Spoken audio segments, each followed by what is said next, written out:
Tato met him at Piedmont in person, instead of sending PG 355 down his man, and in obedience to Tebaldo's telegram, he had brought a light conveyance in which the two sat side by side, with Tebaldo's little valise at their feet and his rifle between them.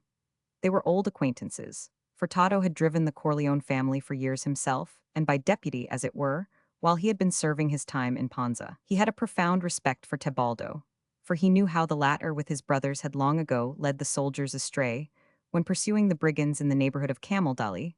There was probably no man in that part of the country who knew as much about people of all sorts and conditions, and about their movements, as the smart-looking owner of the stable at Piedmont, nor anyone who could keep his own counsel better.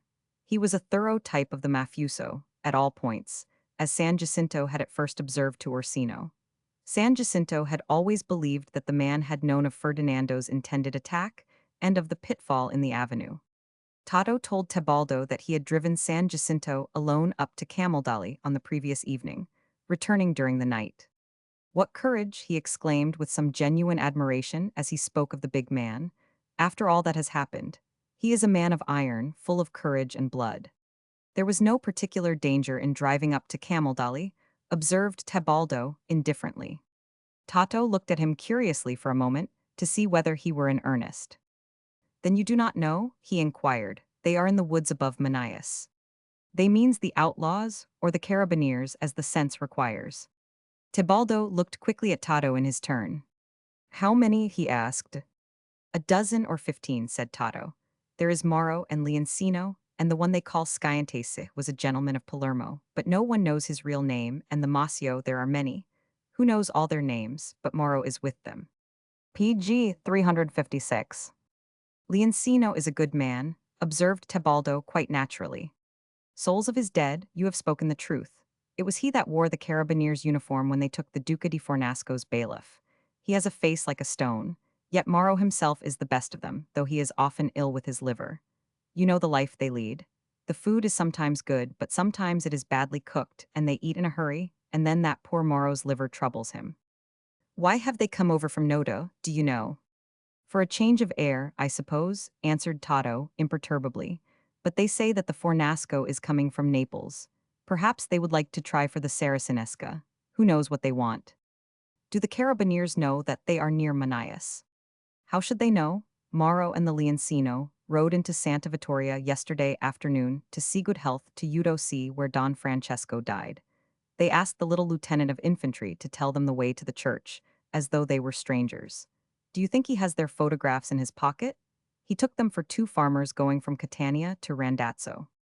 "They might have caught San Jacinto last night when you drove him up," said Tebaldo. "If everyone knew where to look for money, there would be no poor men," returned Tato. "They did not know about the Saracinesca, and the carabineers do not know about them. Thus the world goes. Each man turns his back on his fortune and chases flies. Should you not like to see the Masio, Don Tebaldo? You know that it was he who helped that angel of paradise, Don Ferdinando. He goes everywhere, for he is not known." "Yes, I should like to see him, but I do not care to go up to the Manias woods, for I am known, though he is not. How can I see him? I should like to ask him about my brother." "Where shall you stay tonight?" inquired Tato. "At the inn at Randazzo. I am not going to Santa Vittoria. I have business with Basili." PG 357. "I will arrange it," answered Tato. "Leave it to me." Tebaldo assented and remained silent for some time. As they drove on, nearer and nearer to Randazzo, the folly of his present plan became clear to him, and in the place of Aleandra, as an agent for getting back the knife, the possibility of employing the young outlaw known as the Masio presented itself, and the possibility of confiding freely in a man whose position was 10 times more desperate than his own, and whose evidence could never be of any value in the eyes of the law. Mauro himself was under obligations to Tebaldo, who could have betrayed him to the authorities on more than one occasion, less than a year earlier. Again and again, both Mauro and the Masio, as well as 3 or 4 others of the band, had been at Camaldoli, and the Corleone had given them food and drink and ammunition at a time when a great effort had been made to catch them. "Are you quite sure of being able to send a message to the Masio?" asked Tebaldo. "Leave it to me," said Tato again. "I have a little bundle for him in the back of the wagon. How do I know what is in it? It feels like new clothes from the tailor in Messina. The Masio is fond of good clothes. He writes to his tailor, who sends the things when he can, by a sure hand. You know how they live as well as I do. They always wear new clothes and give their old things to the peasants because they can only carry little with them. And then, they are well brought up and are accustomed to be clean. But I speak as though you were a Roman. You know how they live. The Masio will have his bundle this afternoon, and this evening he will come down and have supper with you at Randazzo at the inn. I know this, therefore I asked if you wished to see him, and not another. Before Randazzo was in sight, Tebaldo had quite made up his mind to confide in the outlaw, and he could hardly have believed that he had left Messina that morning with the firm intention of imploring Aleandra to help him. But he looked forward to seeing her and to spending most of the afternoon with her. PG 358. He was disappointed.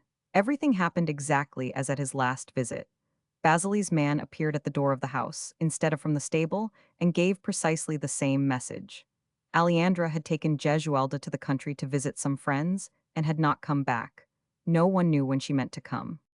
Tell me something else, said Tebaldo, offering the man money, for he knew that the story could not be true. The man threw back his head in refusal. You might give me also Peru, he answered. This is the truth, and this I have told you.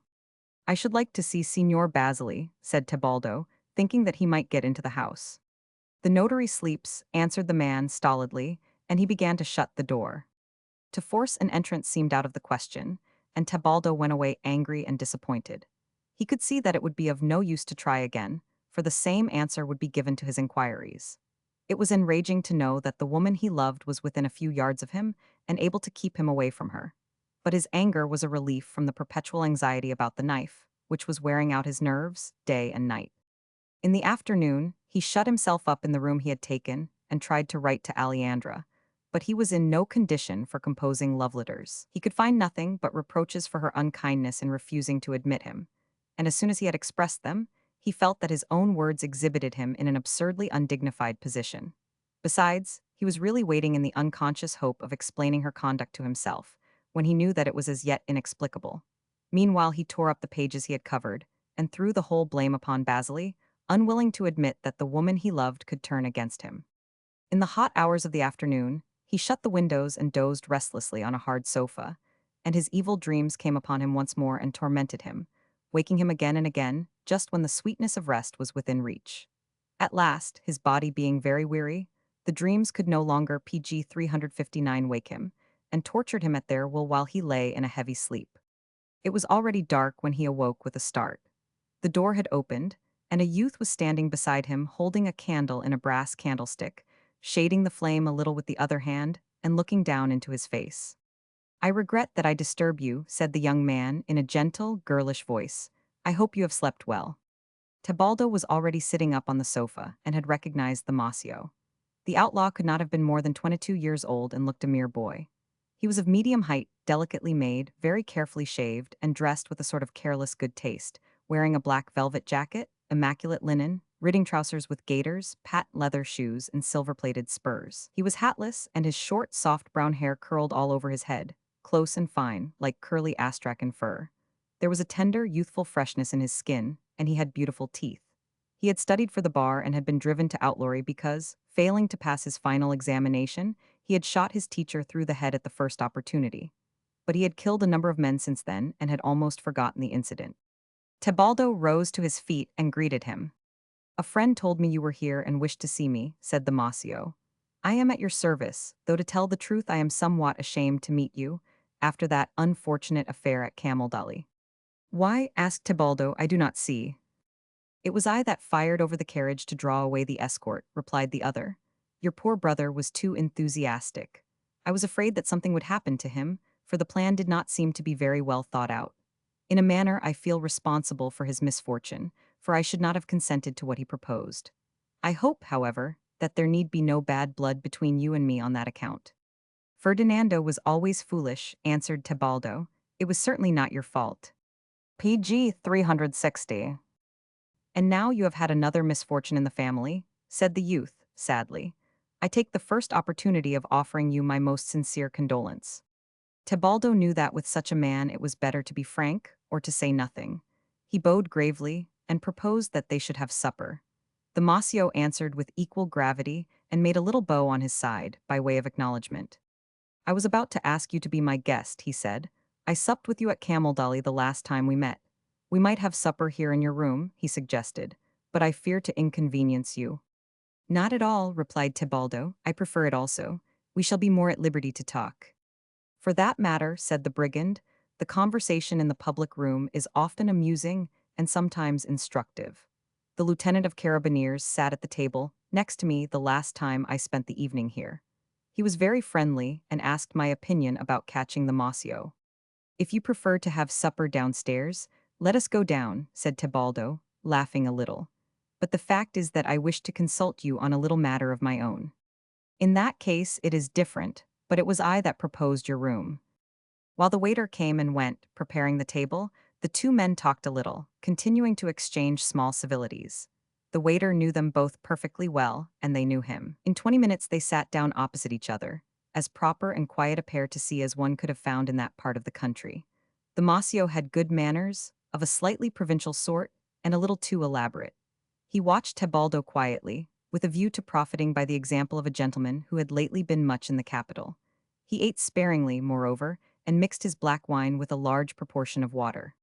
Tebaldo watched the girlish face, the bright, quiet eyes, and the childlike complexion of the man who had done half a dozen murders, and envied him his evident peace of mind.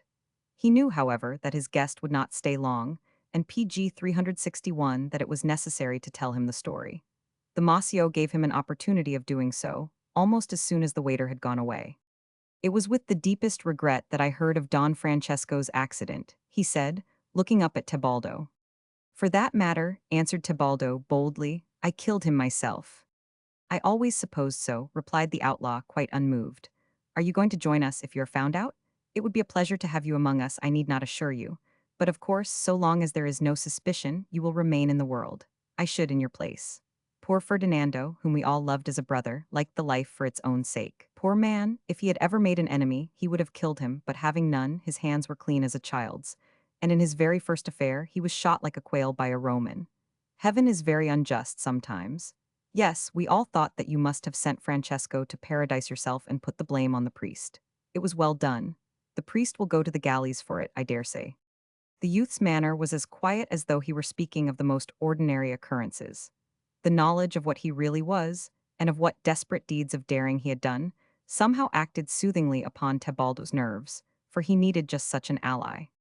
Yes, he said, it was done well enough. But I made a little mistake which I hope you will help me to rectify for the sake of any service I may have done you all before I sold Camaldoli. Willingly, answered the Mosio with courteous alacrity. But if it is for tonight, I hope you can lend me half a dozen Winchester cartridges, for I am a little short. Tebaldo explained briefly what he wanted. The Mosio smiled quietly.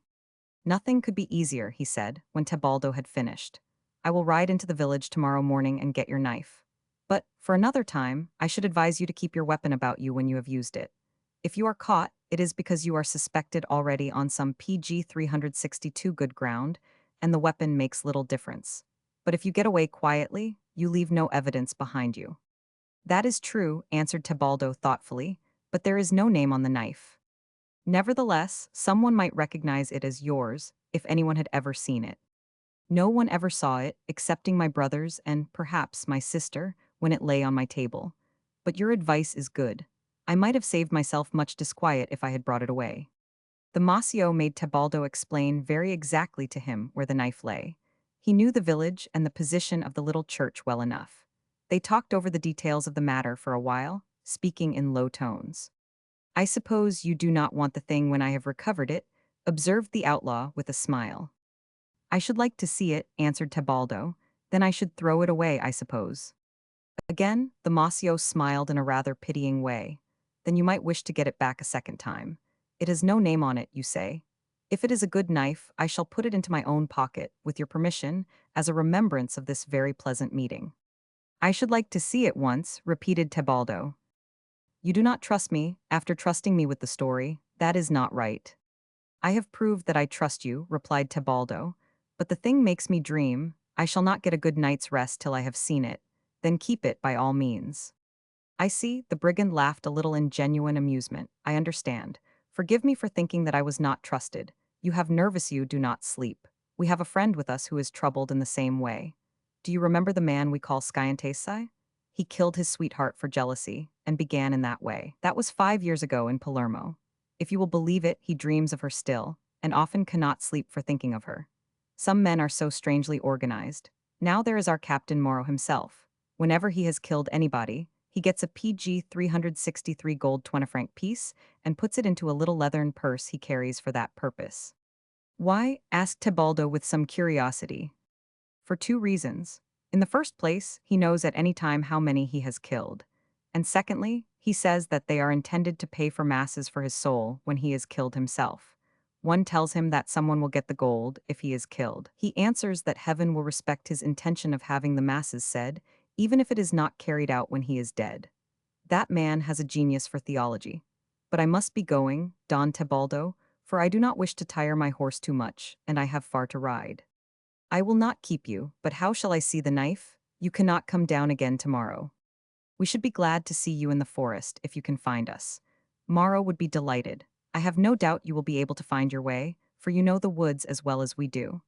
I cannot tell you where we are, for we have a rule against that, but I dare say you can guess. I will come, answered Tebaldo. If you come alone, you will be safe, said the Masio. Safer than you are here, perhaps, while your knife is lying under the altar of Santa Vittoria. But it will not be there any longer tomorrow night. The Masio protested courteously, when Tebaldo thanked him, and he took leave of his entertainer.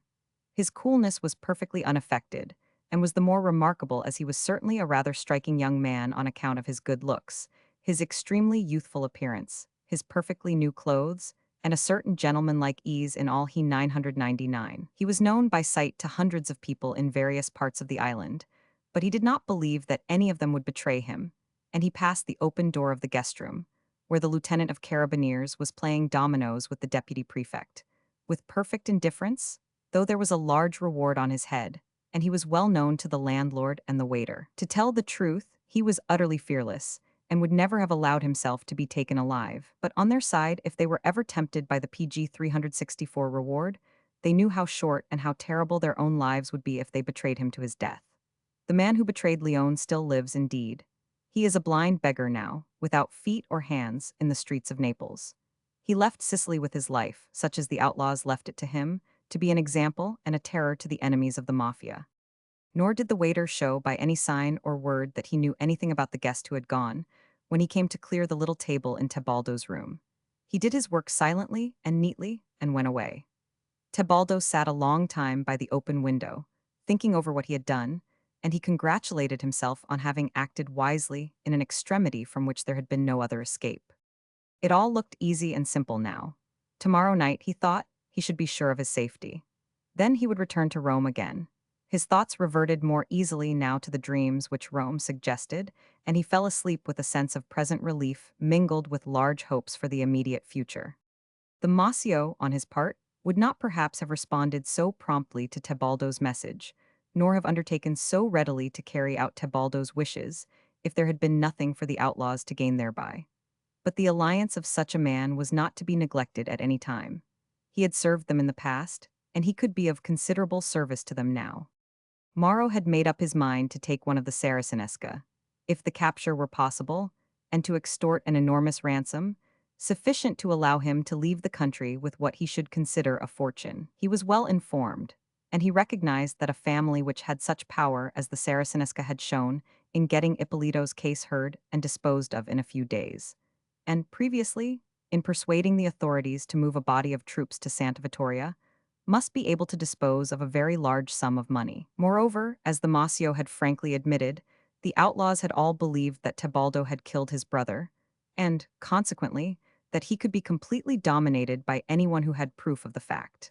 The Masio had taken advantage of this instantly, as has been seen. PG 365 Tebaldo, though now on bad terms with the Saracinesca, was well acquainted with their habits and characters, and knew, also, the bypaths about Camaldoli, as none of the brigands themselves 999. He could be of the greatest use in an undertaking which must require all the skill and courage of the band.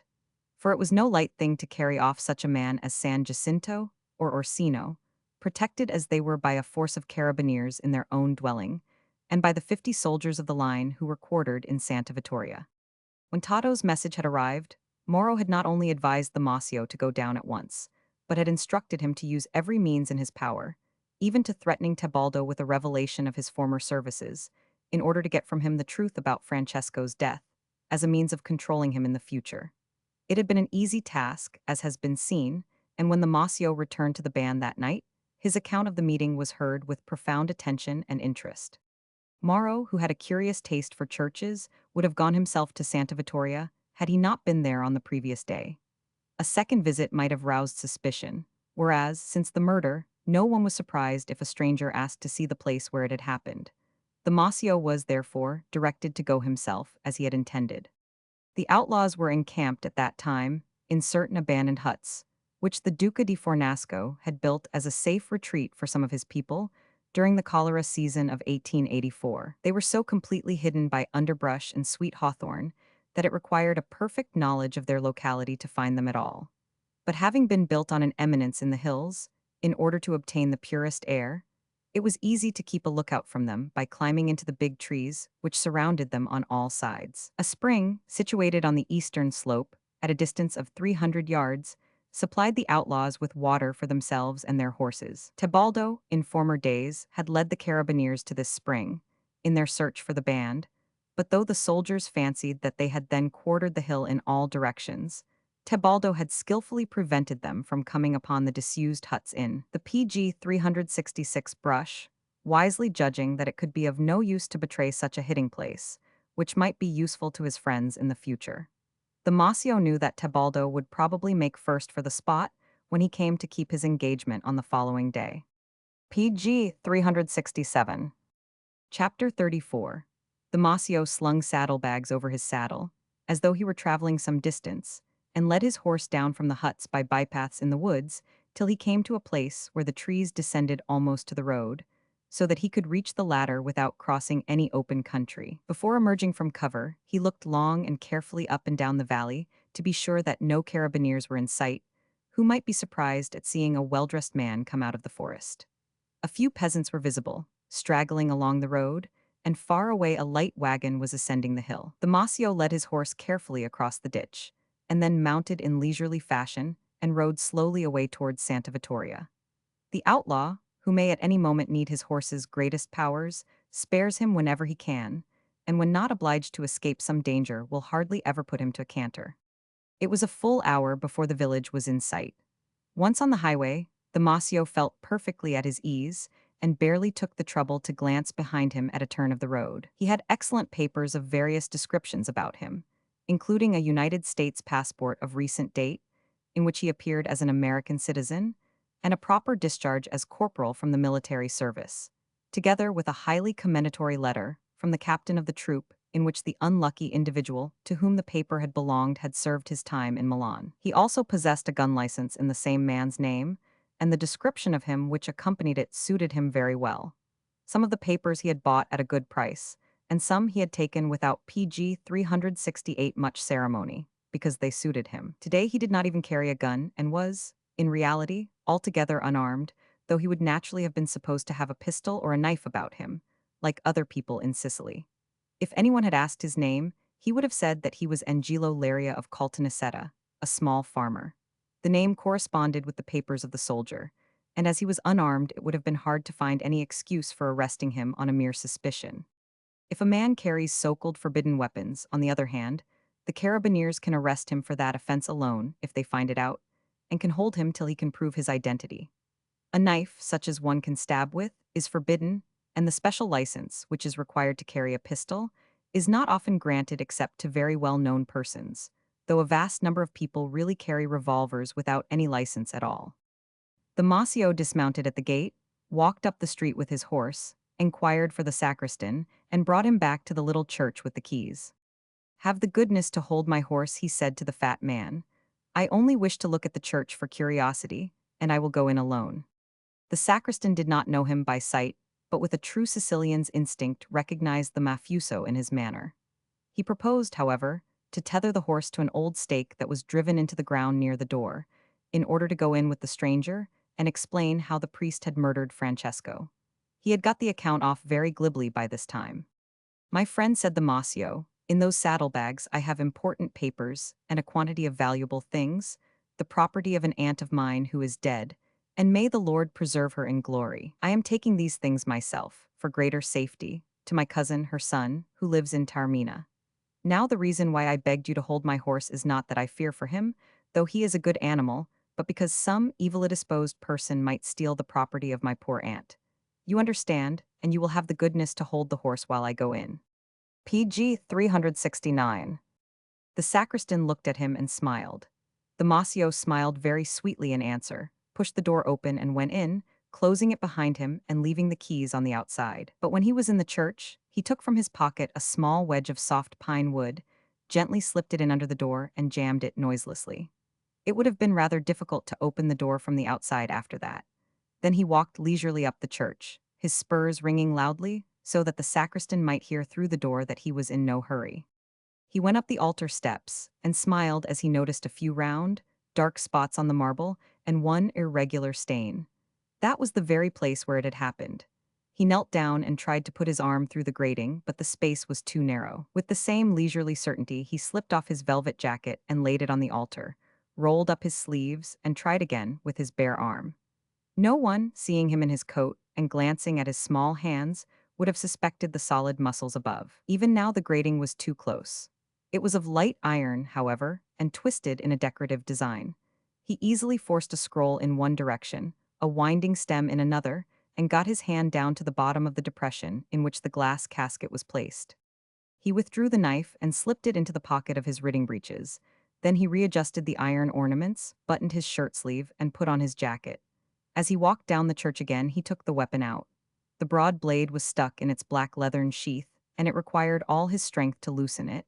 When he got it out, he saw that the steel was covered with dark rust. It was a pity, he thought, as he dropped it into his pocket again, for it had evidently been a good knife.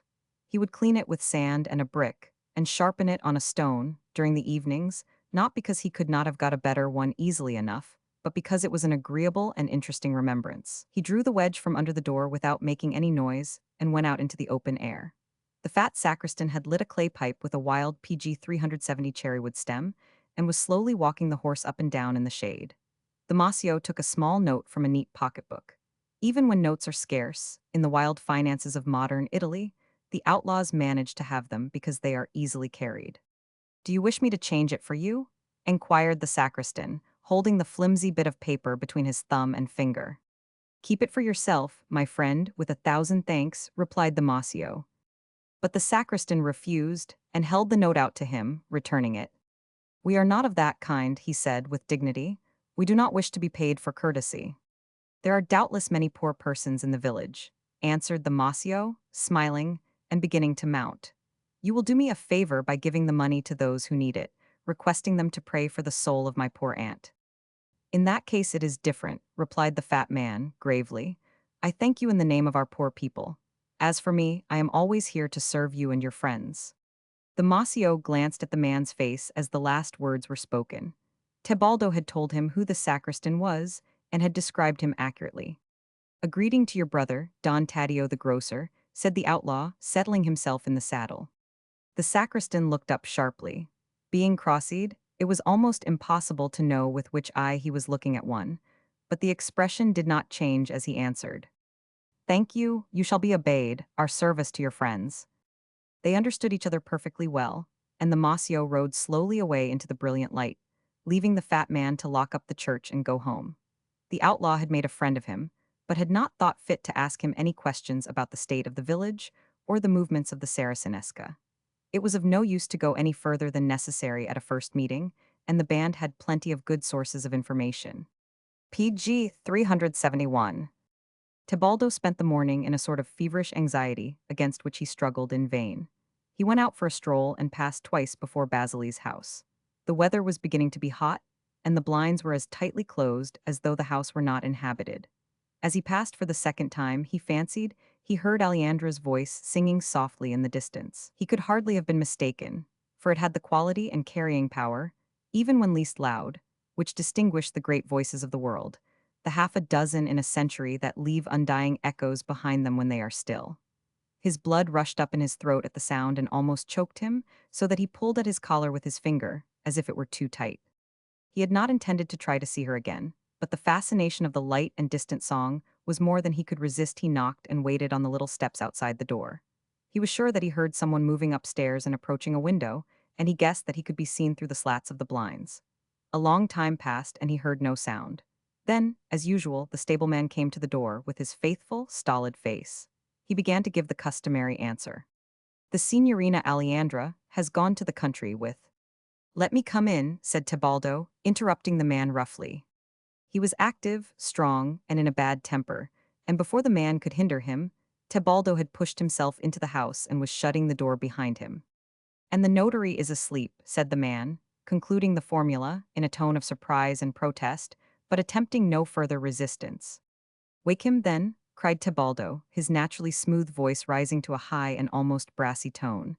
"And the devil take you, your mother, and both your souls," he added, relapsing into dialect in his anger. He must have been heard to the top of the house, and by Gesualda in her kitchen. Immediately there came a sound of footsteps from above, but Tebaldo was already mounting the stairs. Aleandra was coming down to meet him, her face flushed with annoyance and her eyes sparkling. Page 372. "What is this, Don Tebaldo?" she asked as soon as she caught sight of him. "By what right do you—" He interrupted her.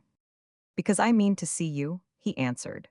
"When you are in the country with Gesualda visiting your friends, one ought not to hear you singing in Randazzo as one passes your house." Aleandra was not really very angry that he should have got in, for she was beginning to find her father's company a little dull. But she made a movement of annoyance as though displeased at having betrayed herself by her singing. "Well, go down to the sitting-room," she said.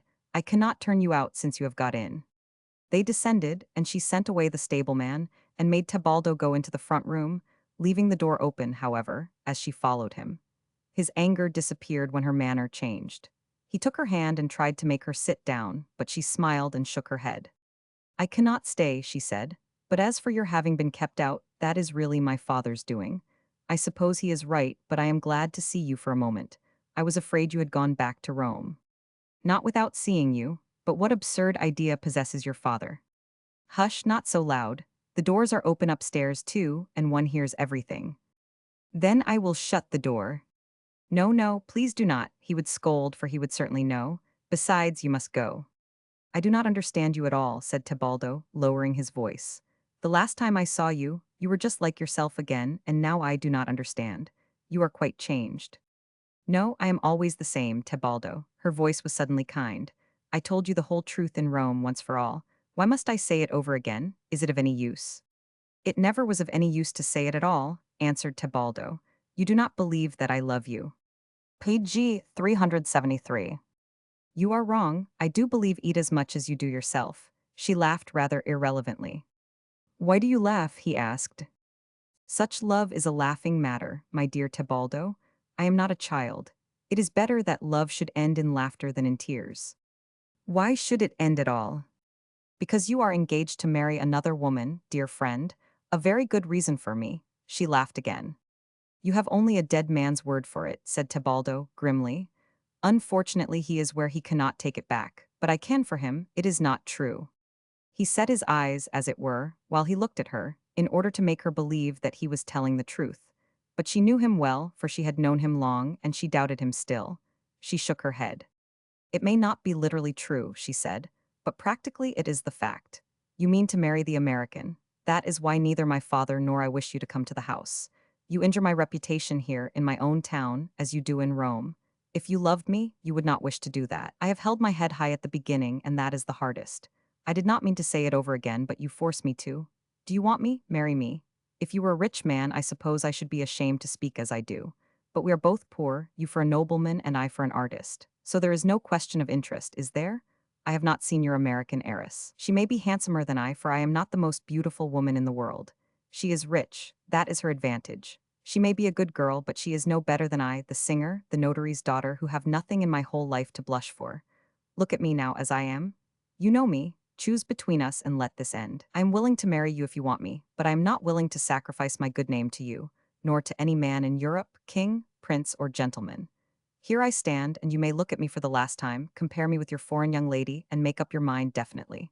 If it is to be marriage, I will marry you at once. If not, I will not PG 374 see you again, if I can possibly help it, either here or in Rome. As she finished her long speech, she crossed her arms behind her and faced him rather proudly, drawing herself up to her full height, smiling a little, but with an earnest look in her eyes. She had never looked so handsome. The few days of country life had completely rested her young face. "You are frank, at all events," said Tebaldo, half mechanically, for he was thinking more of her than of her words. "And it is time that you should be frank, too," she answered. "You must make your choice, and abide by it, Alejandra Basili or the American girl." He was silent, for he was in a dilemma, and was, besides, too nervous from all he had been through to like being driven to a sudden decision. On the other hand, her beauty stirred him now, as it had not done before, and the idea of giving her up was unbearable. She looked at him steadily for several seconds. More than once his lips parted as though he were going to speak, but no words came. Gradually her mouth grew scornful and her eyes hard. All at once she laughed a little harshly and turned towards the door. "You have chosen," she said, "goodbye." But the passionate longing that had assailed him outside, in the street, at the sound of her voice, had doubled and trebled now. As she turned, the folds of her gown followed her figure in a way that drove him mad. "Aleandra," he cried, overtaking her in an instant and catching her in his arms. She struggled a little as he forced her head backwards upon his shoulder. "You," he kissed the word upon her lips again and again. You, he repeated, "I cannot live without you, and you know it. Yes, I will marry you before God, I will." And many passionate, broken words and solemn vows mingled with his kisses as he stood there pressing her to him. It was not a noble love, but it was genuine and fierce, as all PG 375 the man's passions were, whether for love or hatred or revenge. It was when he had let them drive him to reckless deeds that his other nature asserted itself, calm and treacherous and self-contained. As for Aleandra herself, she had saved her self-respect, though few people might respect her for what she had done. She was not a very romantic or sentimental young woman, but according to her lights she was a good girl. She had been taught to consider that all men were originally and derivatively bad, and that every woman had a genuine right to make the most advantageous marriage she could. She did not in the least expect that Tebaldo would be faithful to her, but she firmly intended to be an honest wife, on general principles. What she most wanted was his name, for which she meant to earn a fortune by her art. She had never been in love, and therefore did not believe that love had any real existence, a view not uncommon with very young people who have no particular sentimentality in their composition. And so rigid were her ideas in one direction that she resented the demonstrative way in which Tebaldo expressed his decision. He was almost beside himself, for his nerves had been already unstrung, and her beauty completely dominated him for the time being, so that he forgot even Miss Slayback's millions, his own evil deeds, and his meeting with the outlaw. There was nothing which he was not ready to do. Basili should draw up the marriage contract at once, and on the following morning they would be formally betrothed. Only the fact that he could not with propriety be married within less than 3 months of his brother's death recalled him to himself. The afternoon was already advancing when he left the house and went back to the inn, half dazed and almost forgetful alike of past and future, as he walked up the street.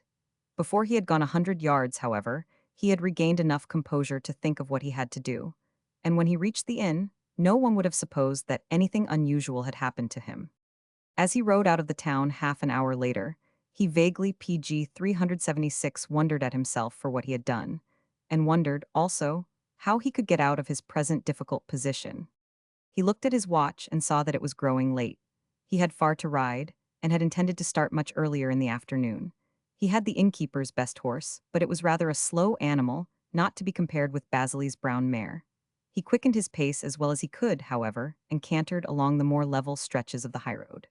At the first opportunity, he struck off into a bridle path to the right which led westward towards the heights above Manias. He had ridden several miles, in and out among the little undulations of the upper valley, when he came out upon a broad bit of meadow, such as one occasionally finds in that region, just beyond the Black Lands. He put his horse at a gallop, taking advantage of the chance to gain a little time, and riding diagonally for a point at the opposite side from which the bridle path led up to the hills, as he well knew. He was less than halfway across the grass when he heard the heavy tread of horses galloping after him, with the clanking of arms and a sound of deep voices calling out to him. He looked round, but he knew already that he was followed by mounted carabineers, and that they could overtake him easily enough. After a moment's hesitation, he drew rein and waited quietly for the troopers to come up. He wished that he had carried his rifle across his saddlebow instead of at his back, for he at first believed that there was some information against him from Santa Vittoria and that they meant to arrest him. On the other hand, to have unslung his rifle, after seeing that they were carabineers, would have been to acknowledge that he feared them. His mind worked quickly as he sat still in his saddle, waiting for them. But when they were 50 yards away, one of them spoke and reined in his charger. "It is Don Tebaldo Pagliuca," he exclaimed in a tone of surprise, and in the desolate stillness of the lonely field, Tebaldo heard the words and understood that he had been mistaken for someone else. PG 377. The other trooper laughed a little, and they both trotted up to Tebaldo, saluting when they were near him. "I beg your pardon," said the older soldier. "We took you for a stranger. It is a lonely place, and we have news that the brigands are somewhere in the neighborhood. I trust we have not annoyed you, signor. Accept our excuses." Tebaldo smiled easily. "You took me for an outlaw," he said. "It is natural enough, I am sure. Do you know your way? Can I be of any service to you?" The elder trooper asked one or two questions about the directions in which the bridle paths led. He evidently knew the country tolerably well, and Tebaldo was wise enough not to deceive him. After a few moments' conversation, he offered the men a couple of cigars, which they gratefully accepted and hid in the inner pockets of their tunics, after which they saluted again and rode away in the direction whence they had come. In disturbed times, such patrols are to be met with occasionally on almost every practicable bridle path, and the foot carabineers scramble up and down through the country in pairs, even where there are no paths at all. As he rode on alone, Tebaldo was aware that his heart was beating faster than usual. He had been startled by the unexpected meeting, and for one moment had expected to be arrested. He now reflected that he had no real cause to fear any such catastrophe, since, by this time, the Mossio had certainly recovered the knife, which represented the only possible evidence against him. But the physical impression remained, and it was very like fear. He had rarely been afraid of anything in his life, and the sensation was disturbing, for it warned him that the strain on his whole nature was beginning to weaken him.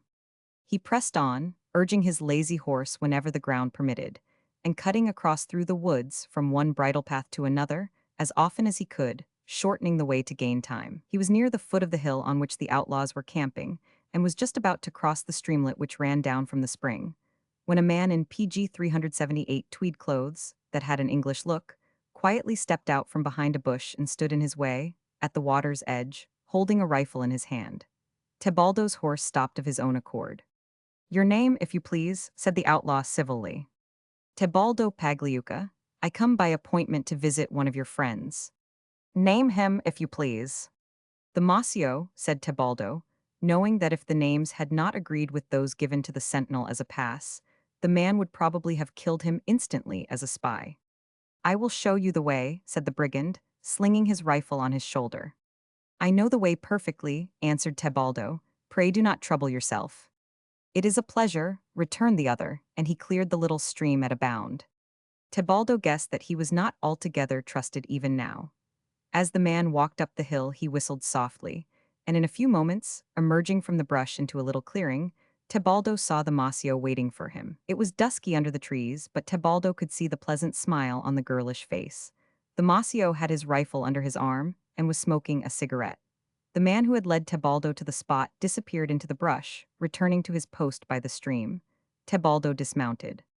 "Have you met anyone?" inquired the outlaw, shaking hands. "No," answered Tebaldo, "not since I left the highroad." He had reflected that he had done unwisely in not turning back with the carabineers and riding with them as far as the road, in order to disarm any possible suspicions, and he knew that the Mossio would think so too.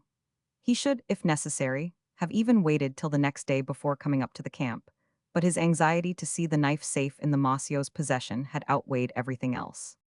"So much the better," answered the outlaw unsuspiciously. "By the by, here is your knife, is this it?" PG 379. He held it out to Tebaldo, who took it eagerly, his fingers closing round the sheath as though he were afraid of dropping it. He breathed hard between his teeth once or twice as he looked at it in sheer satisfaction. "It is yours, I suppose?" observed the Mossio interrogatively, for Tebaldo had forgotten to speak. There was no other. "Yes, I thank you. I am very grateful to you." The words were as sincere as any the man had ever uttered, and he handed the knife back. Not at all, answered the outlaw. It was interesting to see the place. I am glad to have served you. Since you have taken the trouble to come so far, will you accept our hospitality this evening? You can hardly get back to Randazzo tonight. Moro is in a very good humor this evening, and the weather is pleasant. You will not suffer much inconvenience. The huts are quite dry. We will try and make you some return for your former hospitality. Tebaldo accepted readily enough, and they began to ascend the hill at once. It was some distance to the top. The Masio turned to the right at a big, old chestnut tree. That is not the best way, remarked Tebaldo. Keep on another 10 yards and then turn to the left. There is an old bridle path on the other side of the hawthorn bushes. The Masio laughed softly. It is a pity that you are not with us, he said. You know the paths better than we do. I was born near here, answered Tebaldo. I have known these woods since I was a boy. I wish I had. I sometimes lose my way in this part of Sicily. The path began exactly where Tebaldo had said that it did, the entrance being hidden by hawthorn and blackberry bushes. He went on a few steps, doubled behind the brambles, and led the Masio along a much better way than the outlaws had discovered for themselves. The outlaw appreciated the advantage, and reflected that Tebaldo could help the band in 1,000 ways if he chose. Without passing by the spring, they suddenly found themselves at the top of the hill. The PG 380 path stopped abruptly against the back of one of the wooden huts, having formerly crossed the summit at this point. Let me go first, said the Masio, and he passed Tebaldo and his horse and went round the corner of what was really little more than a shed, roughly enclosed with half-writ planks. Various exclamations of surprise greeted their appearance from an unexpected quarter.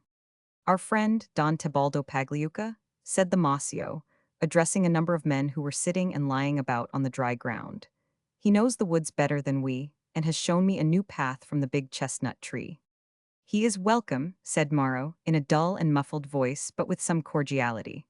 He and most of the others rose and greeted Tebaldo warmly.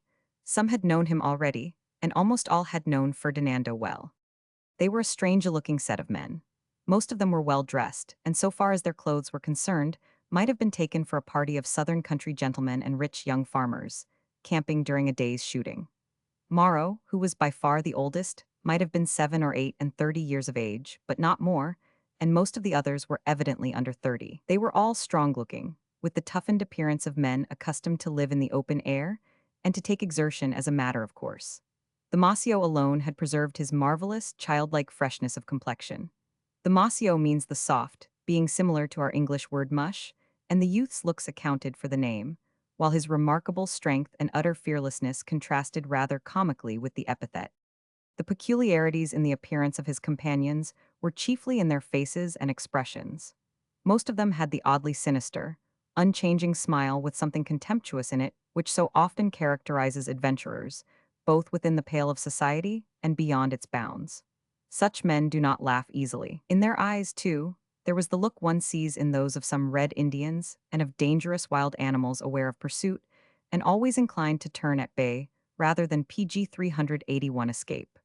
Tebaldo felt, rather than saw, the glances that were turned upon him as he stood in their midst, still holding his horse by the bridle. Moro himself was dark, clean-shaven, close-cropped, and already bald on the top of his head. He had often disguised himself successfully as a priest, for he had been educated in a seminary, had turned atheist, had been a journalist, and had finally got into trouble by shooting his editor in consequence of a quarrel which had apparently begun about a question of grammar, but had in reality been connected with politics, so that the deed had been regarded as an act of justice and patriotism by the mafia. There had been a reward of 20,000 francs on Moro's head, dead or alive, for several years, and photographs of the famous brigand were sold everywhere in Palermo, Messina, and Catania. But there was not a carabineer in the island who could boast of having seen the man himself. He was taciturn and reticent, too, though he could be fluent enough when he pleased. And although he put a gold piece into his purse for everyone he killed, as the Masio had said, he could never be induced to tell how many there were in the little leathern bag. He never did anything unnecessarily, but was capable of the most blood-curdling cruelty when any end was to be gained, and was merciless to informers when they fell into his hands, not exactly out of love for inflicting pain, but in order to inspire a salutary terror. He was extremely temperate in his habits and simple in his clothes, though his weapons were always of the best and of the newest device, and he had a large account with the leading bank of Palermo. He intended to emigrate, he said, when he should be rich enough, but those who knew him did not believe that he could be satisfied to settle down as a well-to-do proprietor in the Argentine Republic. The Masio always said that Moro would yet repent of his ways, enter a monastery, mortify the flesh, and die in the odor of sanctity. Whereat Moro generally nodded thoughtfully, as though he himself regarded such a termination to his career as quite within the bounds of possibility. As for the rest of the band, none of them were in any way so remarkable as their leader. The man known as Leoncino PG 382 was believed to be a son of the famous Leone, and boasted of it. He had stabbed a rival in a village love affair, after having been brought up rather mysteriously in the house of a rich farmer. Scientesai was undoubtedly a gentleman by birth, a sad young fellow, with a drooping brown mustache, fiery eyes, and a very sweet voice in which he often sang softly on a summer's evening, when it was not dangerous to make a noise in the camp. No one knew his real name. In a fight, he always behaved as though he wished to be killed, which is generally the surest way of killing others. Among the rest, there were men of all classes. There was a man who had been mayor of his village, there was a butcher, there were 3 or 4 deserters from the army, who had each killed a comrade, and one who had attacked his lieutenant but had not killed him. There was a chemist's apprentice who had poisoned his master, and an actor who had strangled his manager's wife in a love quarrel. There were also 2 anarchists who had escaped imprisonment under Crispy's rule. But there was not one in the number who had done less than 2 murders at the time when Tebaldo went up to the camp. One of the outlaws led his horse away, and he sat down by Moro a little apart from the rest. In the middle of the open space, a fire was burning down to a bed of coals. It had been very carefully built and slowly fed so as to produce the smallest possible amount of smoke. A well-cleaned gridiron was stuck upright in the earth by the handle, and at the entrance to one of the huts, the man who was a butcher was cutting a huge piece of fresh meat into steaks.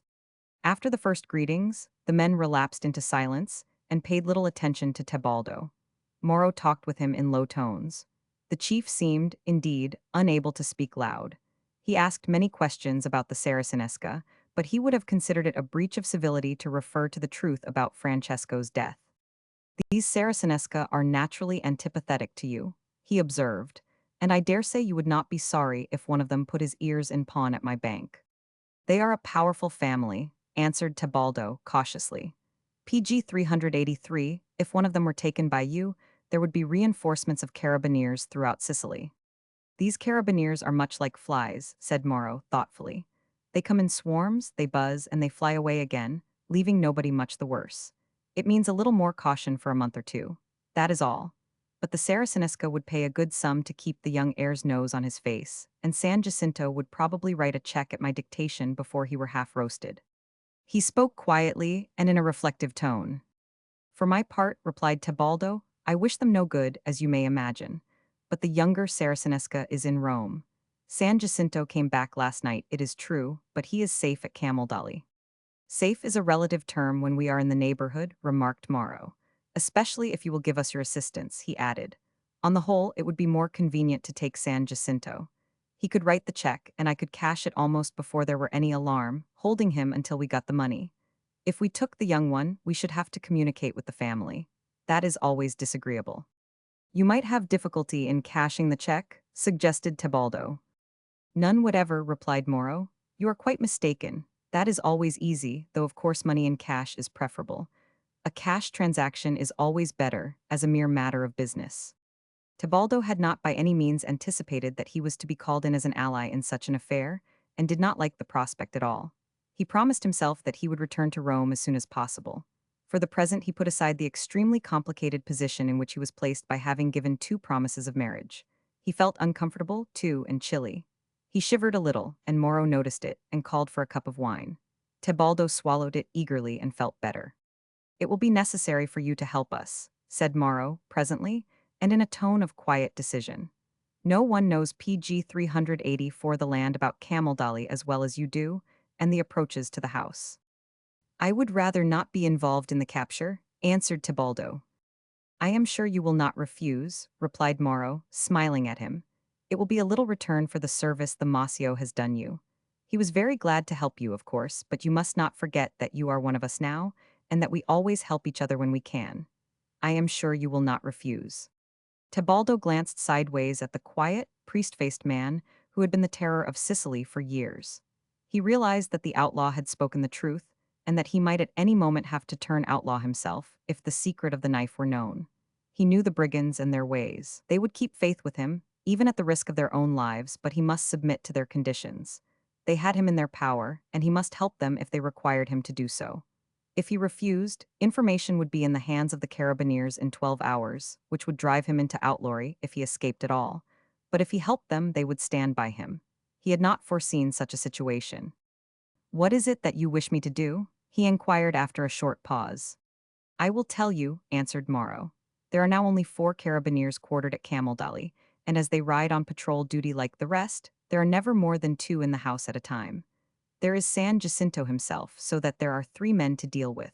The rest of the people are Sicilians and will give no trouble." "San Jacinto is equal to 2 or 3 ordinary men," observed Tebaldo. "Is he?" Morrow spoke indifferently. "One man is very like another at the end of a rifle barrel," he continued, "and if one pulls the trigger, they are all exactly alike. The point is this. We intend to surprise Camaldoli tomorrow night. You must lead us by the ways you know to the low rampart at the back, behind the stables and over the river. There is a way up on that side, but we do not know it. We shall find PG 385 a ladder resting against the wall on that side. A friend will place it there." "Why do you not get him to show you the way?" asked Tebaldo. "He lives in the house," answered Morrow. "The gates are shut at Ave Maria, and there is a roll call of the servants and men. San Jacinto, or whichever of the Saracinesca is there, locks the gate himself and keeps the keys in his own room. They all go to bed early, and the house is always quiet between midnight and 2 o'clock. There is no moon just now, and if we can get round to the back without rousing the dogs, or attracting attention in any way, we can get possession of the place in 5 minutes. The carabineers sleep in a room on the court. They have to sleep sometimes, like other people. Barefooted we shall make no noise on the stones. Leave the rest to us." "And have they no sentinels at night?" inquired Tebaldo. "Do they keep no watch?" "No, the house would be hard to enter without a ladder at the one weak point. One would be sure to rouse everybody before one got in.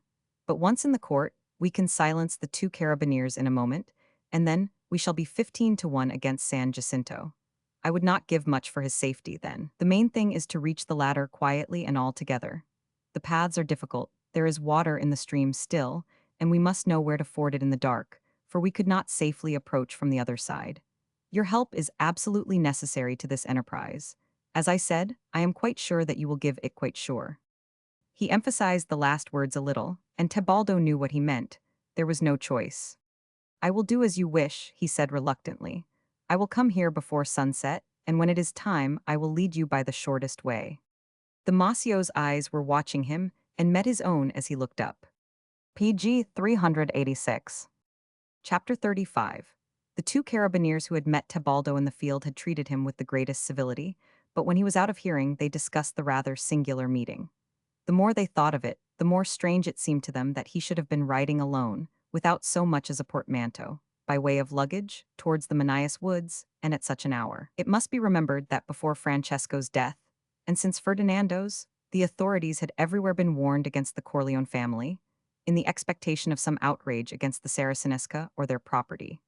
And the impression was universal that Ippolito had not killed Francesco, while many who had known the brothers since they had been wild boys at Camaldoli believed that Tebaldo had done the deed, or that he had caused it to be done, and had cleverly managed to throw the guilt upon the priest. The carabineers quartered in the neighborhood all believed this and scouted Tebaldo's story of a race. They had no more opinion of the law's wisdom than the outlaws whom they were continually hunting, for their experience had shown them how easily the law could be defeated in a country where the whole population was banded together to defy it. The troopers discussed the question as they rode down to Randazzo. They had seen nothing else worth mentioning on their patrol, and when they reported themselves to the sergeant at quarters, they told him exactly what had passed. The sergeant was the one who had at first accompanied the Saracinesca to Camaldoli. He dismissed the troopers to their supper, thought the matter over, and went to the inn to find PG 387 the lieutenant. The latter was playing dominoes, as usual, with the deputy prefect, before going home to supper. He was a gray-haired man of 40, prematurely aged by hard service and constant anxiety, a tall, spare figure, the perfection of military neatness in his dress, with a grave manner and a rare but kindly smile. For the rest, he was brave, honorable, and energetic, and like the men under him, he was not much inclined to believe in the law on its own recommendation. He was as firmly persuaded as they that Tebaldo was a bad character, and had quietly watched him on the several occasions on which he had lately appeared at the inn. He went outside with the sergeant and listened to his story attentively. "The brigands are in the Manias woods," he said at last. "They left Noto some days ago. But one might as well try to find pins in a plowed field, on a dark night. It would take at least 500 men to beat the woods through and surround the fellows." "1,000, sir," suggested the sergeant, by way of comment. "It took a regiment to catch Leon alone in the old days." The lieutenant broke off the end of a black cigar thoughtfully, but seemed to forget to light it, becoming suddenly absorbed in his own reflections. The sergeant stood patiently at attention. "Have we any information this evening?" asked the officer, suddenly, as though he were looking for something. "No, sir." "Any arrests today? Any suspicious characters?" "No, sir." The lieutenant seemed dissatisfied, and looked a long time at his unlighted, black cigar, in deep thought. "Very well. Good night, sergeant."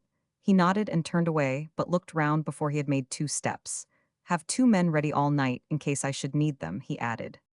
"Yes, sir." The sergeant saluted again and went back to his quarters. Page 388. The officer returned to his game of dominoes. He made 1 or 2 moves and then called the servant. "Don Tebaldo Pagliuca is staying in the house, is he not?" he inquired. "Present my compliments and ask if he will not come down and play a game." "The signor is out, Signor Lieutenant," answered the servant. "Indeed, I am sorry. I suppose he is strolling in the town. It is cooler in the streets." "I do not know," the man replied, though he knew very well that Tebaldo had the innkeeper's horse. The officer nodded, as though satisfied, and went on with his game. The deputy prefect looked at him inquiringly, but he vouchsafed no information. The official representative of the government was a rather foolish man, very much afraid of the Sicilians, and of doing anything to attract the ill will of the mafia. The lieutenant sat over the game later than usual. The windows of the public room, which was at once the dining room and the café of the clean little inn, looked upon the main street and were open, for the air was hot. It would have been impossible not to hear Tebaldo's horse if he came back, but he had not come when the officer went home. The latter's own lodging was also on the main street, towards the upper gate, and Tebaldo would have to pass it to reach the inn. The lieutenant sat up very late, but still Tebaldo did not come. "They have either taken him," reasoned the officer, "and in that case he will not come back at all. Or else he is on good terms with them and is spending the night with them, and will return in the morning."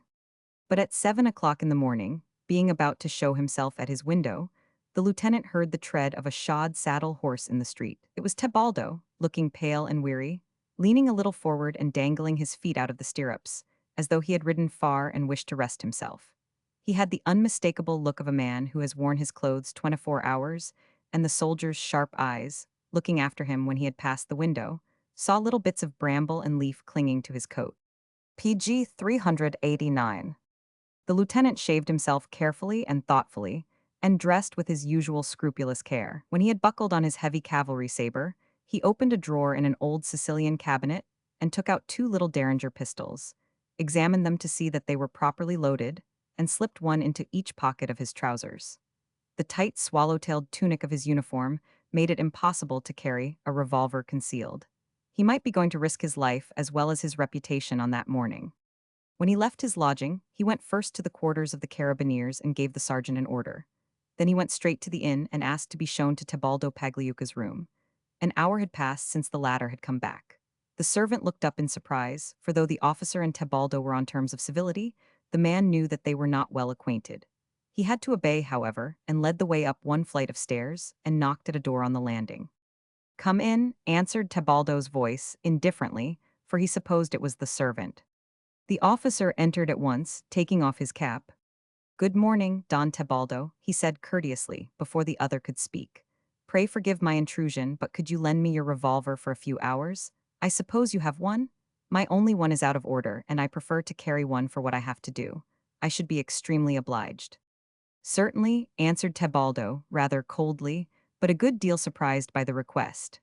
He crossed the room and took the weapon from a table, with its leathern case. "I should be glad if you could return it by 2 o'clock," he said, "as I am going away." Certainly, replied the officer, quietly taking the revolver out of its case. It is loaded, I see. Thank you. Now, Don Tebaldo, will you kindly sit down for a few moments? I wish to speak to you. He held the revolver in his right hand, and his quiet gray eyes looked gravely at the man he had caught. Tebaldo PG 390 started at the sudden change of tone and faced him in renewed surprise. I borrowed your revolver in order to speak with you, said the lieutenant, for I have heard that you have a sudden and violent temper. But I wish to speak in a quiet and friendly way. Shall we sit down? He took a chair with his left hand. I am at a loss to understand you, answered Tebaldo with rising anger. What do you want? I will explain. I am aware that you have spent the night with the brigands who are friends of yours. You will either lead me to them or you will go to prison. I have a couple of men downstairs waiting. Now choose. This is outrageous. Tebaldo's voice rang high as he sprang forward. But the sight of the revolver's muzzle close to his face stopped him, though his eyes blazed with fury. It is of no use to be angry, said the officer, who was perfectly cool. Choose, if you please. It is outrageous. You cannot prove anything against me. You are mistaken, answered the other boldly. I can prove many things. What can you prove? I do not intend to provide you with the means of defending your case by telling you what I know, but I give you your choice.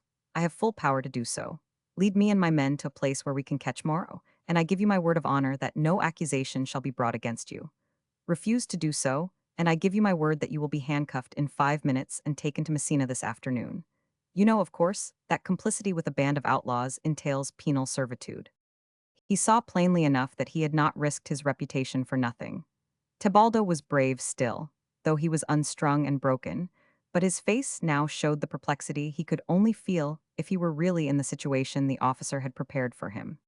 I deny the whole charge, he said, after a moment's thought. PG 391, this is an outrage for which you will have to answer. Be good enough to stop threatening me and leave my room. The lieutenant drew a nickel whistle from the bosom of his tunic with his left hand. If I whistle for my troopers, he said, you will be in handcuffs in 5 minutes. I will count 20 while you make your choice. 1, 2, 3, and he continued to count. Tebaldo grew pale by quick degrees as he listened, and his heart beat violently with excitement. The officer reached 20 in his counting and raised the big whistle to his lips. Stop, exclaimed Tebaldo, hardly able to speak.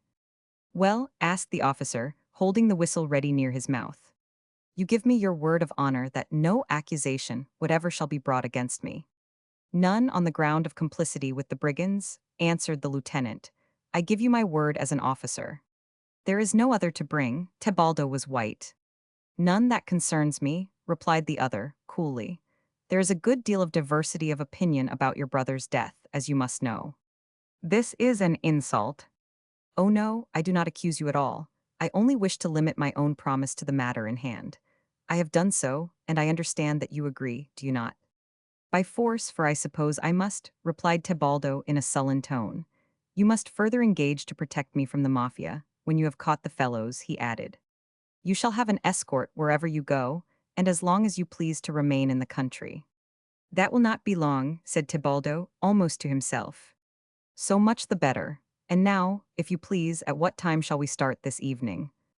Tebaldo inwardly cursed himself for having trusted the Mossio in the first instance, but he quickly reflected that he might still improve his position in the eyes of the officer, and thereby, perhaps, have less to fear in the future. Look here, Lieutenant, he said, changing his tone and sitting down. I have been forced into this from first to last. PG 392, I was riding by myself yesterday afternoon, in the country I know so well, and I had not the slightest idea that the outlaws were in the neighborhood. I met a couple of your men, who at first took me for one of the brigands myself, and then recognized me and apologized, telling me that the band was in the neighborhood. They rode off, and I took a short cut through the woods. I came upon the encampment unexpectedly. The officer listened attentively and gravely. Tebaldo proceeded. In former years, even a year ago, when we lived at Camaldolly before selling the place, we were obliged, as a matter of personal safety, to put up with a great deal from these men, and if we had informed against them, we should have been murdered. That is how it happened that my brother Ferdinando knew some of them. You know the conditions of the country as well as I do. I wish I did, exclaimed the soldier devoutly. You know them well enough, at all events. Poor gentlefolk, as we were then, cannot always help themselves. Yesterday afternoon, I found myself suddenly surrounded by the whole band. There are 15 of them. One of them recognized me, and a long discussion began. They wished to get into Camaldoli tonight and carry off the Marchese di San Jacinto. 15 armed men might do it, observed the officer. There are only 2 troopers there at night. Yes, but the brigands do not know the way to the weak point at the back. I will explain. Tebaldo told the whole truth now, for he saw that his best chance of safety lay in that direction. Then he proceeded to exculpate himself. They also gave me my choice, something in your manner, he went on. They offered, by way of alternative, to roast me alive if I refused to show them the way tonight, and they assured me of what I knew perfectly well, namely, that if I did not keep the appointment, they could murder me wherever I might be. This was because I insisted on coming here again before tonight. It was not easy, but they yielded at last. PG 393, however, it was very late by the time we had come to an agreement, and I could not have got back to Randazzo, for there was no moon, and the woods are dark and full of pitfalls. I got back this morning, and intended to go down to Messina and catch the train at Reggio tonight, and take my chance of safety in Rome. They never could get up to the back of Camaldoli without me. There you have the whole story in a nutshell. I see, answered the officer, who only believed half of the plausible story.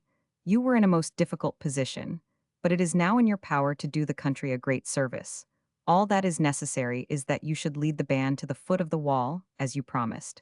I will take care of the rest. In the woods it is impossible to catch them, but it is important that we should recognize you, in order not to kill you by mistake if there is any fighting, as there probably will be, though I hope to take most of them alive. The wisest thing would be that you should be the first to mount the ladder, by agreement, on the ground that you can lead them inside, whereas they might lose their way. Yes, that is best. It is a very complicated place, like a labyrinth, between the rampart and the court. You will pardon me for reverting to the conditions, said the lieutenant suavely. You realize, of course, that in case you should not wish to carry out your part of them, you are always in the power of the law, unless you turn outlaw yourself, which, in your position, you would hardly like to do. I understand my position perfectly, answered Tebaldo, coldly. I shall lead the band to the foot of the ladder at about 1 o'clock, I fancy. Thank you, said the officer. I am much obliged for the loan of your revolver, which I return to you, as you may need it this evening. He laid it on the table, bowed civilly, and went out, leaving the betrayer to his own reflections.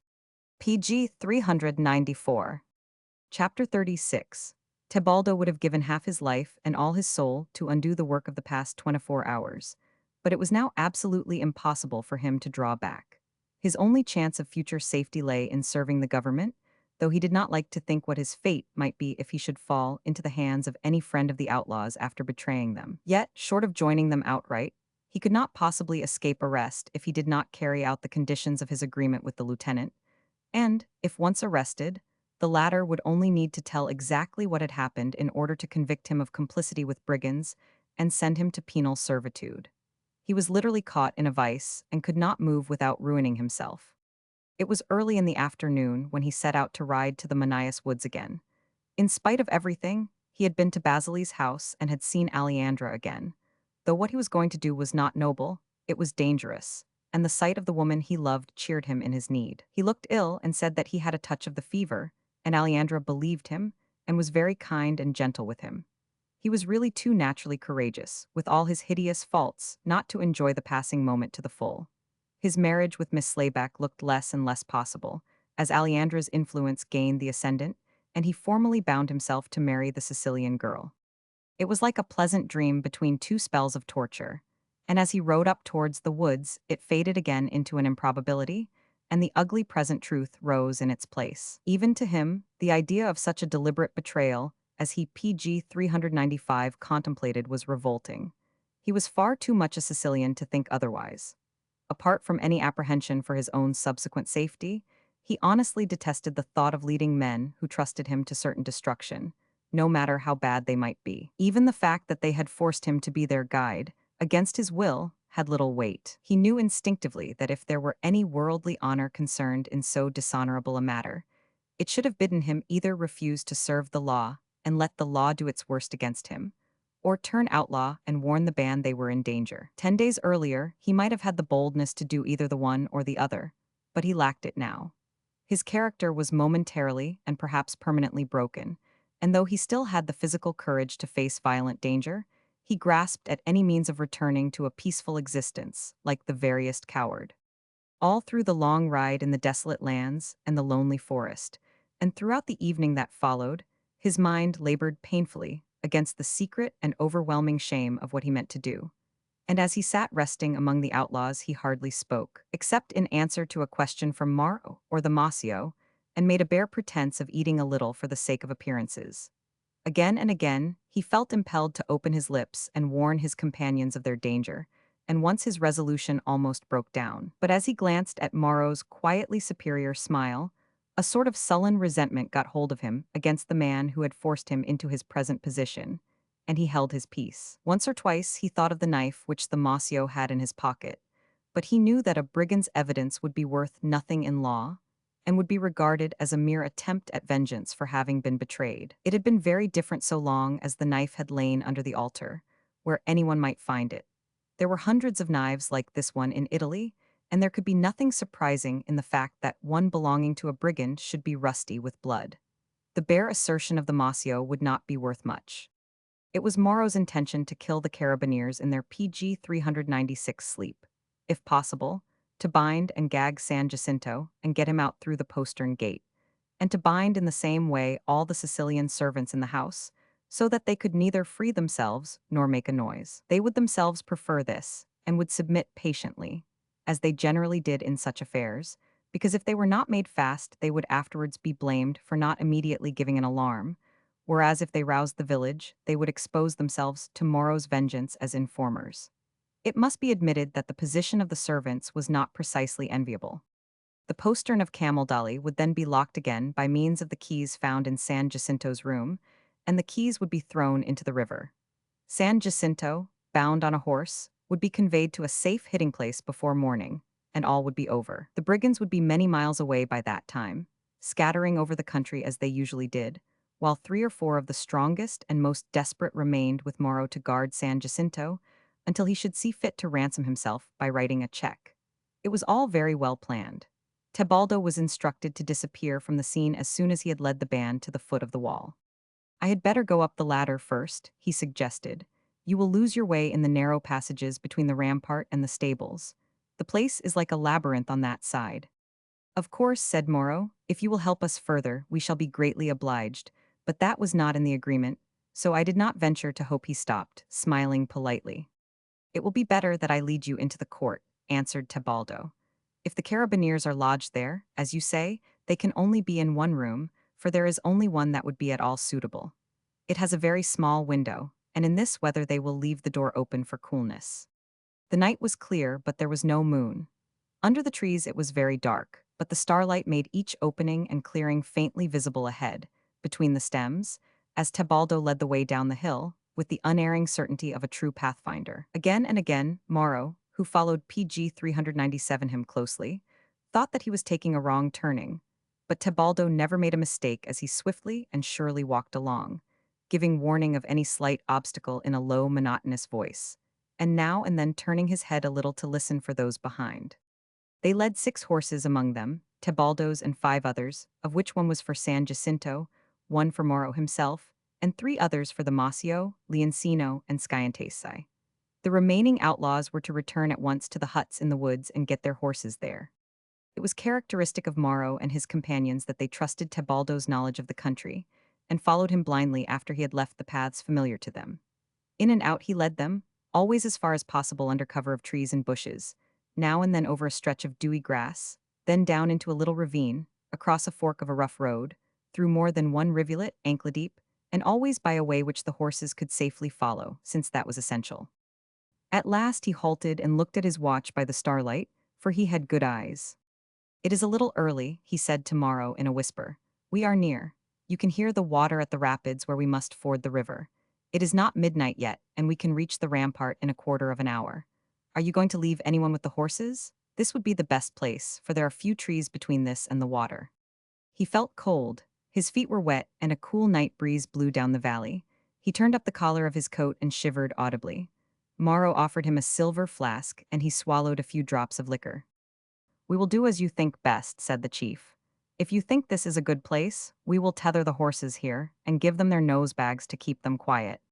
In a few minutes, the horses were tied up to separate trees by their halters, each out of reach of the other, and each had his nose in a small bag of corn. One had been brought especially for Tebaldo's, as the precaution was an important one to hinder any of the animals from neighing. PG 398. We may as well go on, said Morrow. They have been in bed an hour by this time, and a man in his first sleep is not so easily waked. Tebaldo's heart was beating hard as he once more led the way. It had troubled him often of late. He felt ill, too, and his bones ached. But he did not stumble nor hesitate as he led the 15 men down to the ford. He shivered again as he glanced at the gray, rushing water that sparkled here and there in the starlight at the eddies. Morrow was already taking off his boots, and all the rest silently followed his example. On the other side of the rapids, the brambles grew low down to the water's edge, and the tall eucalyptus trees made black shadows. Higher up, wild olive trees and wild figs grew out of the tangled mass of vegetation that covered the 50 or 60 feet of the precipitous ascent, all indistinguishable in the dim light. High above all, to the right, the outline of the gloomy Druz's tower was sharp and dark against the sky, and the straight line of the rampart was drawn like a black band over the more uncertain shadows below.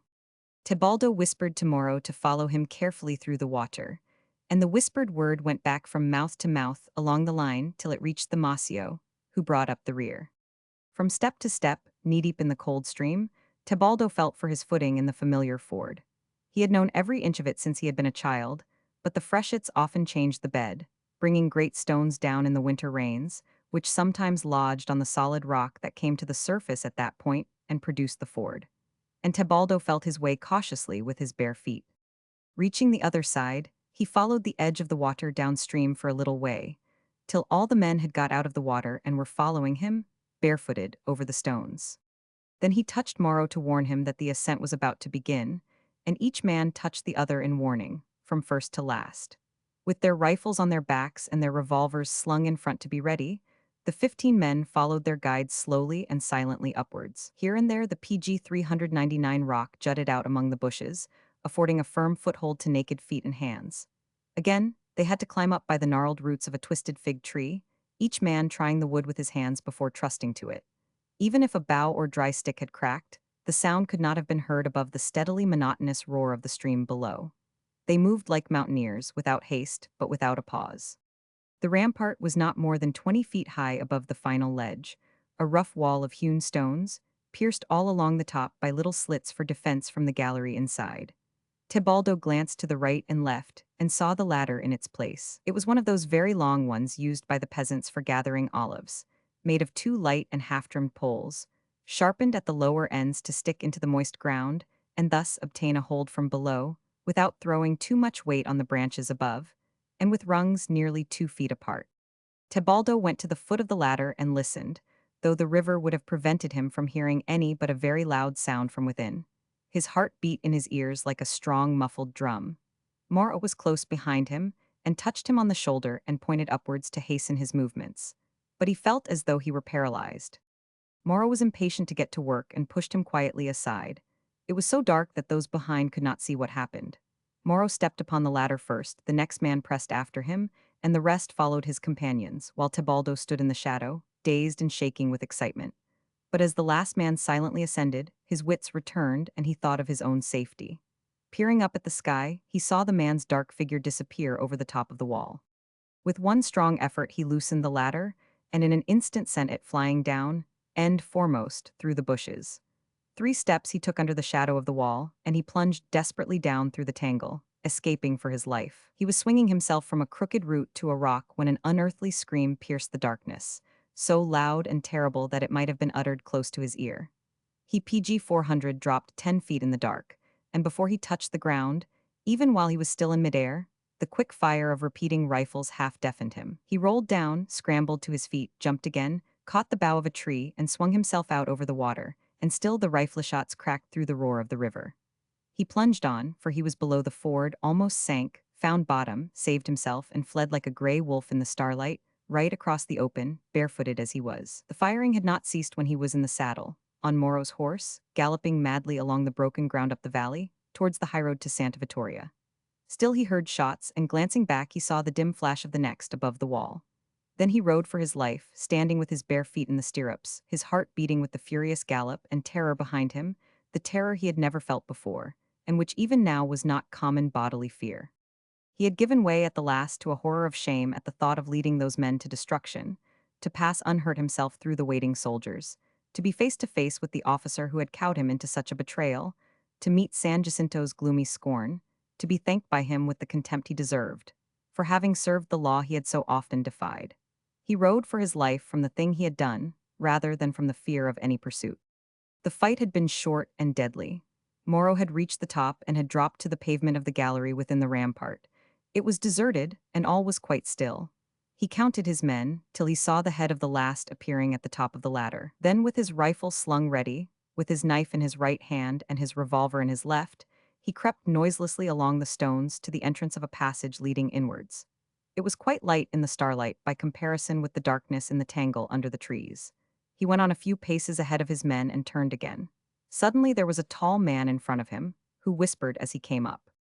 "Are they come? Pass me and you are safe."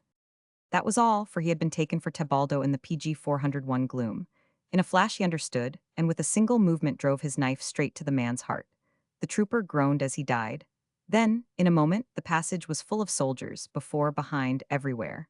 Moro yelled to his men to escape, his muffled voice breaking into the wild scream Tebaldo had heard. At the same moment he fired. The men saw each other in the flashes of their rifles, till the flashes only lighted up thick clouds of smoke, and they groped their way to kill each other. For the outlaws died hard, and their aim was cool and true when they could see, and when they could not, they felt for flesh with the muzzles of their Winchesters, and fired when they struck anything soft, alive, or dead. But they knew each other by their chief's name. "Moro, Moro," they repeated, as they jostled each other in the smoke. But Moro was dead in the dark already with a dozen bullets in him, and though 5 soldiers of the line lay in a heap around him, and under him, the gold pieces that should have counted them were never to be slipped into the little soft leathern bag. Still a few shots were fired, here and there, for some of the men had managed to get upon the roof of the low buildings between the stables and the rampart, and the more active of the soldiers pursued them, when all was quiet save the sound of many distant voices, and only now and then an awful groan came up out of the thick smoke. One man, who had thrown away his empty rifle and pistol, felt his way among the dead, with a knife in his hand, groping before him with the other for any living thing that might come in his way. But by some miracle he crept on and found no one, and was suddenly at the rampart and alone. He glanced quickly to right and left for the ladder, and saw that it was gone. "Judas Iscariot," he said in a low voice as he thought of Tebaldo. Then, leaving his tail of dead behind him, he unhesitatingly got over the wall, turned his face to it, and let himself down, feeling for crevices in the stones with his naked feet. And his small, strong fingers found impossibly small holding, but it sufficed for a while, and when he could hold no more, PG 402, he pushed himself backwards with a little spring and dropped 10 feet to the ledge. No one had fought more desperately for himself and his comrades than the Masio, but fate had saved him once more, and he made his way quickly down to the stream, forded it almost without wetting himself, coolly found his boots among the many that waited for those who should never need them again, shod himself, picked out his own horse, and rode away towards the Manias woods. He had found time to notice that Moro's horse was gone, and he knew that Tebaldo had taken it because it was the best. "Judas Iscariot," he repeated quietly as he rode away without a scratch from that hideous carnage, man enough to wish, perhaps, that he had found his death where so many had fallen. For it had been a terrible fight at close quarters. Since the famous Leone had been killed, there had been no such bloody encounter between outlaws and troops. The trap had been well laid, but even the brave old officer of carabineers had not counted on having to deal with such desperate men. Of the outlaws, 5 only were alive and all more or less badly wounded. The Masio had got away unhurt, and 9 were stone dead. There had been no chance of even offering quarter, for they had fired instantly as soon as they had seen themselves surrounded, and their Winchesters had done fearful work in a few moments. 4 carabineers and 17 of the line were carried out into the court, one by one, and were laid side by side on the stones, under the stars. A dozen or 15 more were wounded, among whom were both the officer of the carabineers and the young red-haired lieutenant of foot. As for San Jacinto, a bullet had taken off the top of his ear and had just scored the gray hair above it. A thin line of blood ran down the side of his dark face as he bent to examine Moro's body, with a lantern in his hand. Something told him that the priest-faced man had been the famous chief, and one of the surviving outlaws confirmed the fact, being brought up handcuffed to recognize the dead men one by one. PG 403.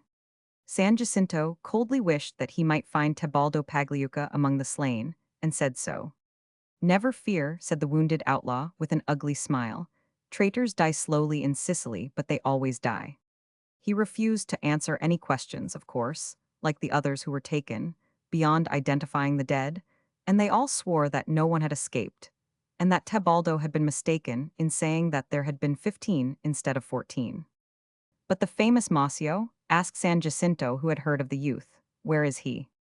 The Masio, the outlaw repeated the name with a blank look. "I never heard the name," he added gravely. PG 404. Chapter 37. Tebaldo slackened his speed at last and attempted to concentrate his thoughts. Exhausted as he was by exertion and by the ever-increasing strain on his faculties, it was not easy to think at all. But his bare feet, chilled in the cold stirrups, drew his attention to the present necessity of being shod as soon as possible. He could reach Randazzo long before dawn and get into the inn by knocking and rousing the man who slept on the ground floor. He could invent some story to explain why he had ridden home on another horse. In the dark, with only a taper or a lantern, the man would not notice his bare feet, and he could get to his room in safety. After that, he did not know what he should do. He felt that if he could not get rest soon, he must fall 99. As a matter of fact, he was ill already, with the dangerous fever of the south, as the sudden chills he had lately felt would have told him at any other time. He made up his mind that he must reach the inn. He put his horse to a canter again and got to Randazzo just as the first pallor of the dawn threw the dark outline of Etna into stronger relief against the sky. Everything happened as he had hoped. The sleepy manservant gave him the key of the stable, and he hitched his horse in a stall, came back, entered the house, and reached his room in safety, the man not having noticed that he was barefoot. He locked the door and almost staggered to his bed, falling upon it as he was, in his wet clothes. A moment later he was asleep. It seemed but a moment more, and he was waked by a loud knocking.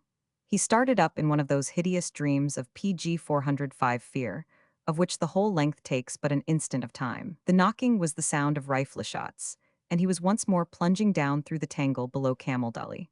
Then he saw that it was broad daylight outside, and he heard the voice of the officer of carabineers speaking to him from without in a friendly tone. Forgetting, or not caring how he looked, he opened the door. The gray-haired lieutenant entered. He was already shaved and dressed with his usual scrupulous neatness, but he was extremely pale, and his arm was in a black sling. "I am sorry to disturb you," he said, "though, as it is nearly 12 o'clock, I had expected to find you up. The fact is, I should be very much obliged to you if you could make it convenient to go to Rome or Paris, if you please. One of the brigands escaped us last night." "Only one?" asked Tebaldo mechanically. "Only one. We suppose that it must have been the famous Masio." "The Masio?" "We suppose so. Whoever it was, he has lost no time in telling what has happened and your share in the business. You are not safe even in the town of Randazzo, unless you will consent to go about between a couple of carabineers like a prisoner. I am sorry to say that you had better go at once. The population is roused against you. You know what they are." "Yes, I know." Tebaldo leaned against the table. "I can protect you with soldiers," continued the officer, his own voice weak from loss of blood. "But your position will be a very unpleasant one. I have sent for a carriage for you and will give you a strong escort, but for your own safety, as well as for the quiet of the country, I must beg you to start as soon as you can dress and get your things together. Today you may get away quietly. Tomorrow your appearance might cause something like a riot." "I knew how it would end," said Tebaldo faintly. "Very well, I will get ready." The lieutenant was in reality exaggerating the danger of the man's position, though quite unintentionally. He would PG 406 certainly not have been safe in such a place as Santa Vittoria, but it was extremely unlikely that he should be attacked in Randazzo, though he might very probably have been insulted in the streets. The Masio had in reality seen but one man with whom he had spoken before dawn, but he was the woodcutter who had chiefly supplied the outlaws with provisions during their stay in the forest of Manias, and he had come up as usual to know if they wanted anything on that day, being as yet ignorant of the fight at Camaldully.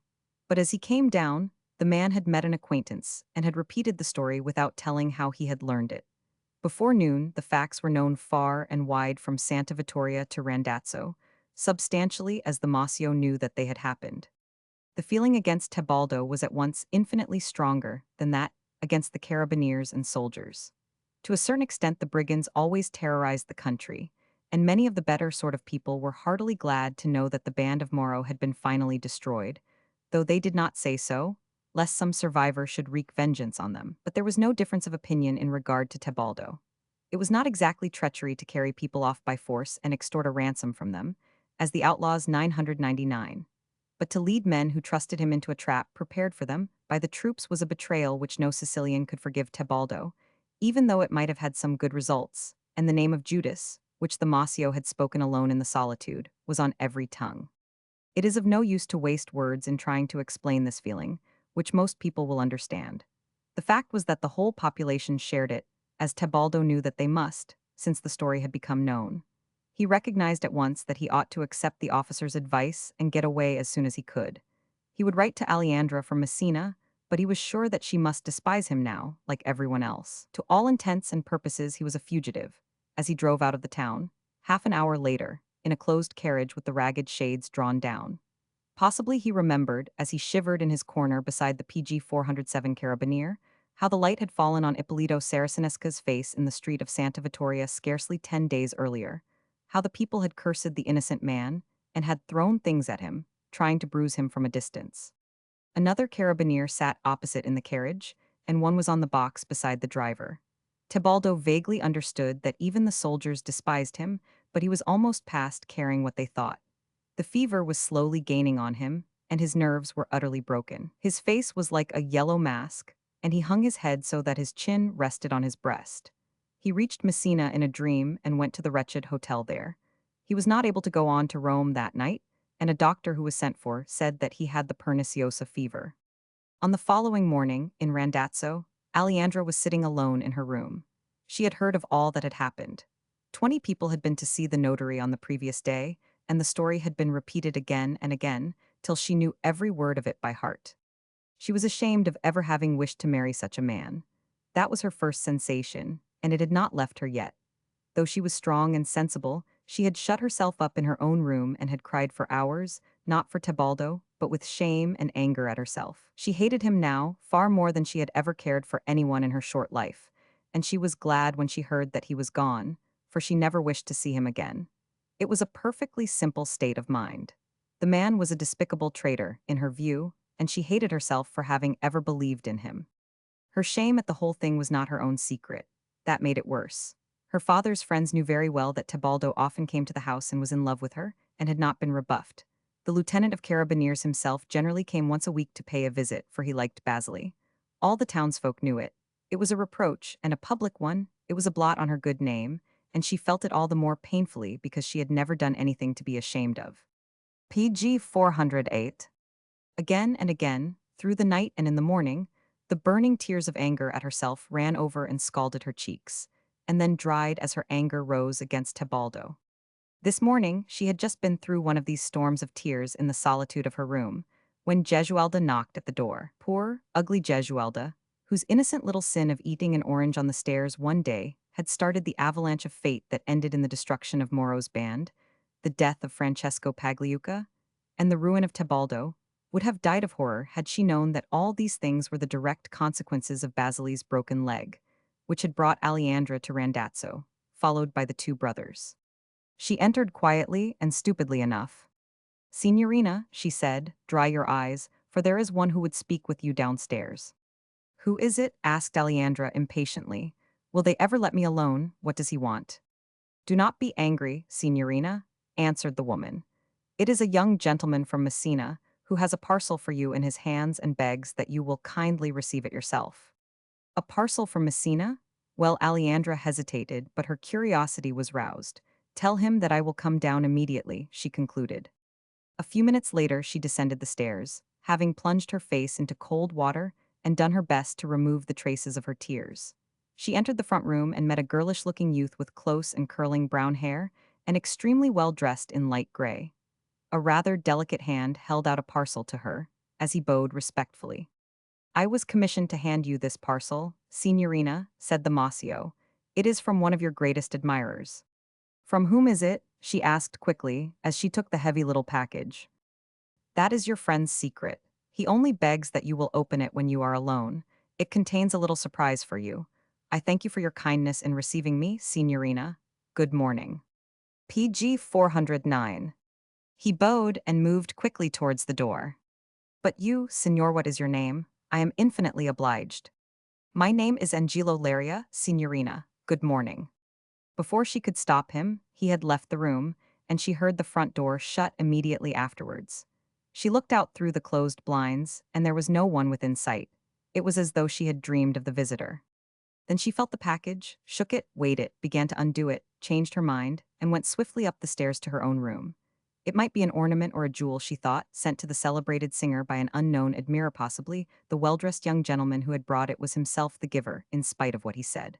At all events, she would look at it in private.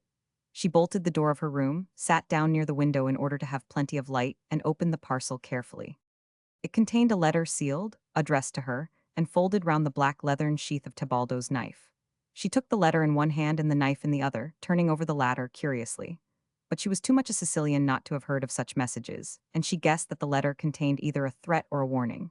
She tore open the envelope and read the contents eagerly. There were two large sheets, tolerably closely written in excellent handwriting, and beginning as follows. Signorina, we, who are beyond laws, do not betray even our enemies to the law, much less our friends. We have little, but we have honor. The man to whom this knife belonged has neither, and against him, and such as he, we warn women like yourself, who are young, beautiful, and honest. These words are not written to the incomparable artist, the matchless singer, the wonder of Sicily, and the pride of the nation. They are addressed to you simply as Aleandra Basili, an honorable Sicilian maiden, the daughter of an honest Sicilian notary.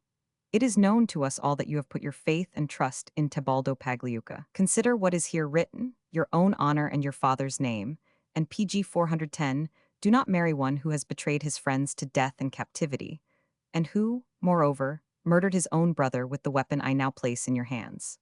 Judas was an honorable man compared with your betrothed husband, Tebaldo Pagliuca. Aleandra stopped at this point, read the last sentences again, and glanced at the knife she still held in one hand. With a movement of horror and disgust, she threw it from her. Then she hesitated, rose, picked it up, and hid it in a drawer before she continued reading. The letter went on to tell the story of the last 4 days in detail, from the time when Tebaldo had sent for the Masio to sup with him at the inn, till Tebaldo's departure from Randazzo. Aleandra did not pause till she reached the last sentences, but there was the bright red flush of anger and shame in her cheeks. There is perhaps no such cruel shame in human nature as that a woman feels at the disgrace of the man she has accepted as husband or lover. She paused, bit her lips, and then read to the end. This is not an anonymous letter, Signorina.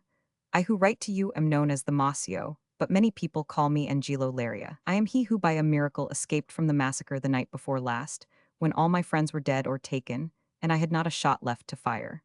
When I leave you, I am going to the inn where Tebaldo Pagliuca stayed, for I will not send such a letter as this, and then slink away like a thief.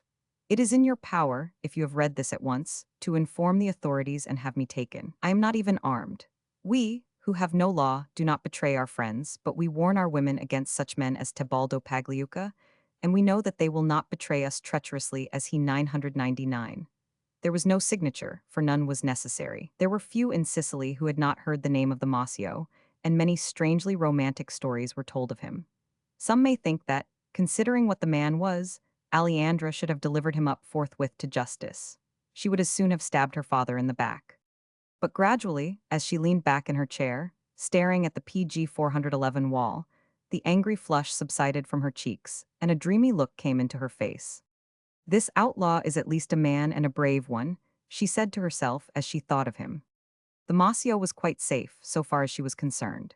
She folded the letter carefully, returning it to its envelope, and then, taking the stout paper in which it had been wrapped, she opened the drawer, took the knife and rolled it up with the letter again, tying it as she had received it. After that she took sealing wax and sealed it with the little emblem of Sicily which she carried on a thin chain with other trinkets, 3 legs growing out of a human head, for the 3 capes of the triangular island. Tebaldo had disappeared without a word, and she naturally believed that he had gone to Rome to escape the vengeance of the Masio and of any friends the latter might have. Aleandra was sure he must know that she would never see him again, for though many of the details written by the outlaw were new to her, besides the main fact of Francesco's murder, the fact of the betrayal of the band by Tebaldo was public property. He had gone to Rome without so much as attempting to defend himself. And now she had in her hands the proofs that Tebaldo had killed his brother, or what she believed to be proofs, though the law might have thought differently. She had, at least, the certainty, for it did not enter her head that the Mosio could be trying to deceive her. Yet she would not take these proofs to the deputy prefect, nor show them to her father. She was not a detective. The idea of giving the murderer up was repugnant to her, though in a less degree than the thought of informing against the Mosio himself. She wondered what Tebaldo would do next. Thinking it over, she came to the rather unexpected conclusion that he had gone to Rome in order to marry the American heiress at once.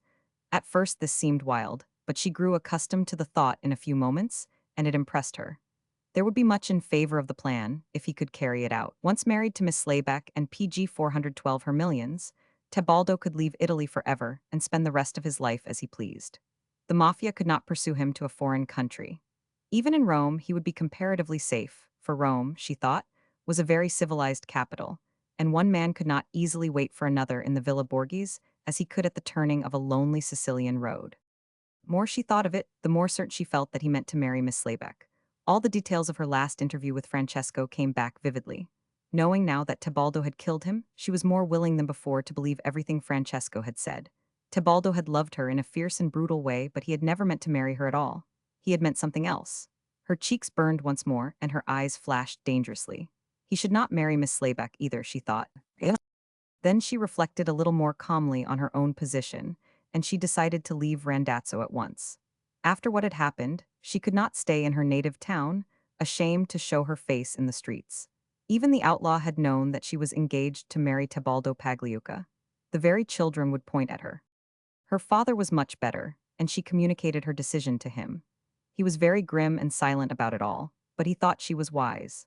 He should soon be on his legs again. At all events, she had helped him to get over the most tiresome part of his recovery from the accident, and he now attended to his business regularly with his clerk and received his clients in his room. Aleandra made her preparations and left on the following day, in the very carriage which had taken Tebaldo to the station of Piedmont. And she, too, had the old carriage closed and drew down the ragged blinds. The boys in the street did not know who was inside, but they had heard how Tebaldo had driven away, and seeing the blinds down, they ran along by the door, yelling in derision. "Another betrayer, another Judas, curses on the souls of his dead," they cried. The coachman lashed at them with his whip, and they fell PG 413 behind, but Aleandra had understood, and her eyes flashed and the burning blush came back. She had telegraphed to her aunt, and the Signora Barbuzzi met her at the station in Messina. They reached Rome on the second day, a little less than a fortnight after they had left, and early in the afternoon. PG 414. Chapter 38. Maria Carolina was not exactly insane, but she was entirely unbalanced, and seemed to have no sane judgment in ordinary matters. Her first outbursts of grief had subsided into a profound religious melancholy, and she insisted upon being taken to a convent in which she might end her days in peace. She seemed utterly regardless of the fact that her daughter would be left alone until her surviving brother came back, if he ever returned at all, and that such a man, even as she knew him, was no fit guardian for a young girl. The doctors said that, in all probability, if she were not allowed to do what she wished, she would really go mad, in her present state. They suggested that she should retire to one of the convents, where ladies were received who wished to go into a religious retreat, and that one of the sisters of the Bonseckers should obtain permission to live with Vittoria for a few days, until her brother arrived. Vittoria, worn out with anxiety and sorrow, did not know how to face this new difficulty. Miss Lizzie Slayback insisted that she should come and stay with her and her aunt at the hotel. After a little hesitation, she accepted, for it seemed the only solution of the difficulty. The American girl had become sincerely attached to her Italian friend, and felt herself drawn to Vittoria for the sake of having been on the point of marrying Tebaldo, a state of mind which is natural to some characters and utterly unnatural to others. It was a generous impulse, at all events. Vittoria went with her mother to the convent and helped her to install herself, and on the same afternoon she moved with her maid to the Hotel Bristol. She was like a lovely shadow. PG 415. "I am so tired," she said, when she sat down at last beside Miss Lizzie. "Rest, dear, rest," answered the American girl, drawing the weary head down to her shoulder. As the hours went by, and she felt the freedom of not being obliged to go back to the sadness of her mother's society, Vittoria revived a little. But her life was almost more than she could bear.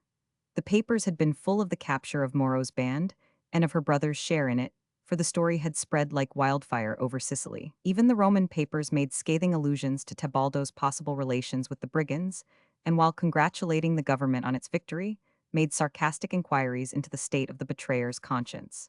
It was indeed hard for Vittoria to bear. She had no news of Tebaldo himself, who seemed to have disappeared mysteriously. Her mother had practically abandoned her in her selfish and half-insane sorrow. She felt herself utterly alone in the world.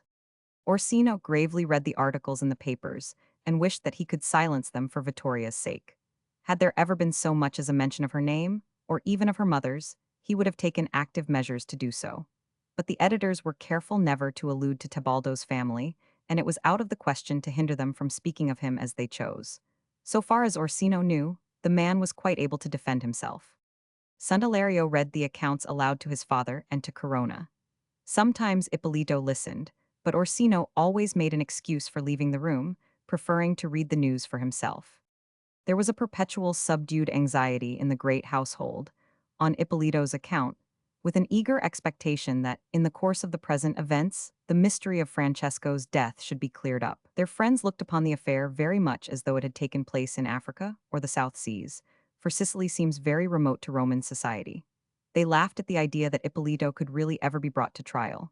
Even the Minister of Justice, who was a friend of Santalario's, smiled and said that the law had means PG 416 of putting off the trial for a long time in order that satisfactory evidence might be obtained. But no such evidence was forthcoming. The judge who had heard the case in Messina had been to Santa Vittoria, but had met with the most complete substantiation of Tebaldo's own story. He had not even thought of causing the grating under the altar to be opened. Nothing new transpired, and Ippolito resolutely held his tongue. In order to avoid being questioned by his many acquaintances, he saw as few people as he could, and spent much time over his music in Orsino's room. The two brothers were as fond of each other as ever, but when they were together, they were much more silent than formerly. The secret preoccupation of each conflicted with that of the other, and the peace between them depended upon silence for its security. Nor did anyone in the household know that Orsino had seen Vittoria several times at Mrs. Slayback's, still less that the American lady and her niece always managed to leave the two alone together for a while on such occasions. Orsino was determined that nothing should come between him and Vittoria, but at the present juncture, it was impossible for him to insist upon his family's consent to his marriage. Vittoria, on her side, had given up all hope, though her love gained upon her sorrows in the struggle for her soul. She was too lonely not to love her love for its companionship, too weary not to love Orsino for his strength, and yet too desolate to believe that happiness could wait for her while the cruel hours and days crawled slowly on. It had seemed easy long ago, a month or a little more, at most when Orsino had first gone to Sicily. It had seemed possible when he had come back that first time, even though he had killed her own brother in self-defense. But there was no more possibility now. She felt that this was the end of her race. Some fearful thing must happen to Tebaldo, and she should be left alone, the last of the long and evil line of the Corleone. It would be better for her, too, to go back to the convent, to the dear old nuns who knew her and had loved her and would take her back as a sister now, to end her days in peace and innocence and devotion. Her name should PG 417 be forgotten, and while she lived she could pray that the evil of it might be forgiven and the remembrance of it blotted out among men. Once or twice she had spoken in this way to Orsino, but he had stopped her suddenly and almost roughly. Come what might, he meant to marry her, and he would. That was all he said, but he meant it, and she had moments of belief when she heard the words and saw his face. He admitted, when she pressed him, that neither his father nor his mother would at present give their consent, and that there was little to choose between them, and that they were people whose minds, being once made up, would not easily change. And Vittoria sadly answered that they were right, and that she should feel and act as Corona did, were she in Corona's place. Yet still Orsino smiled gravely and said that they should not hinder him at the last, for that he, too, had made up his mind, and that he was their son and liked them, and could be as stubborn as they. Vittoria could not say that Orsino had once wavered in his determination since that night when he had kissed her on the bridge outside the ballroom. He was always the same, and it was small wonder that her weariness should find rest in his strength. But when he was gone, her courage sank again. She was seated alone one afternoon in Mrs. Slayback's drawing room. The two ladies were out, but Vittoria would not drive with them in their big open carriage, to meet her old acquaintances, and to feel that she was pointed out as the sister of Tebaldo Pagliuca, who had betrayed Mauro and his band. She went for little walks in the morning with Miss Lizzie, before it was hot, and sometimes in the afternoon she took a closed cab and drove to the convent to see her mother. Today she was at home, and she had come into the drawing-room and established herself in the corner of a sofa, with a book, trying to read. But she could not care for what the book said, and the volume dropped upon her lap, while her head fell back and the low sunlight filtered through the blinds and gilded her brown hair, leaving her sad young face all in the shadow. Page 418. Suddenly the door opened wide, and one of the servants of the hotel announced a visitor, in a pompous tone. The Signorina Basili, he said, waited for Alejandra to enter, and he closed the door. Alejandra came in swiftly and stood before Vittoria, who half rose from her seat, startled by the singer's sudden appearance. Alejandra held something in her hand. She had never seen Vittoria, and the sunlight made the girl's hair look fair. She had ordered the servant to show her to Miss Slayback's drawing-room without announcing her, and she naturally took Vittoria for Miss Lizzie.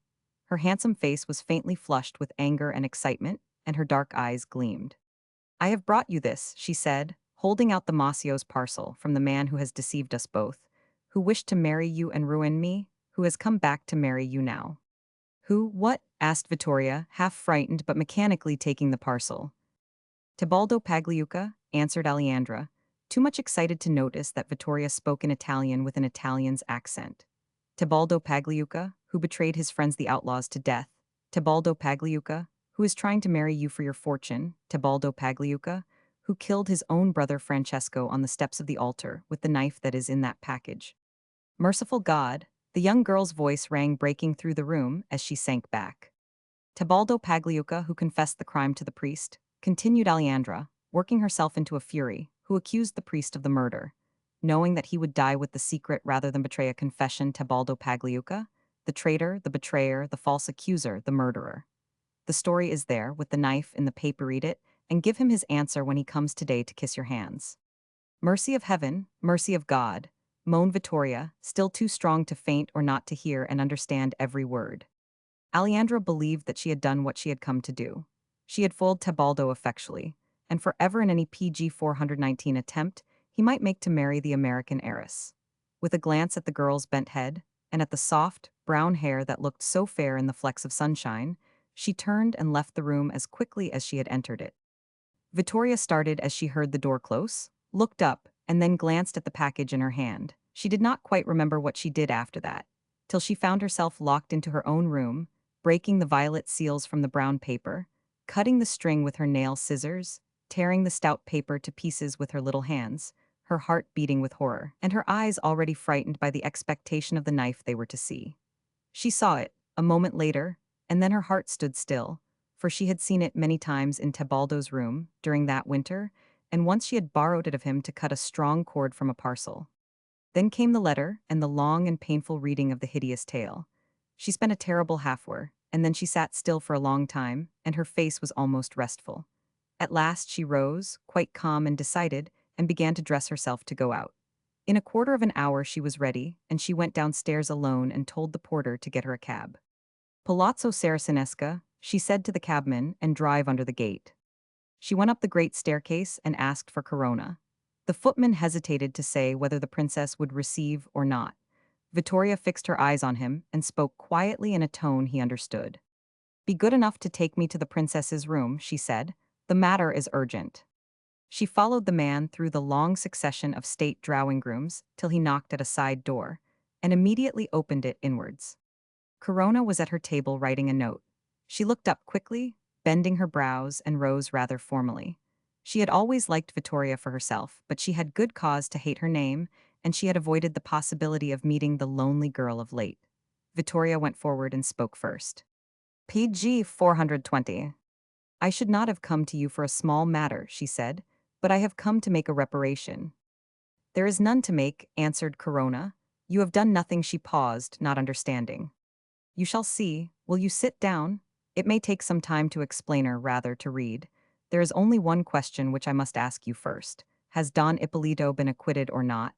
Corona's face darkened. "He has not," she answered. "He is at liberty on San Jacinto's security."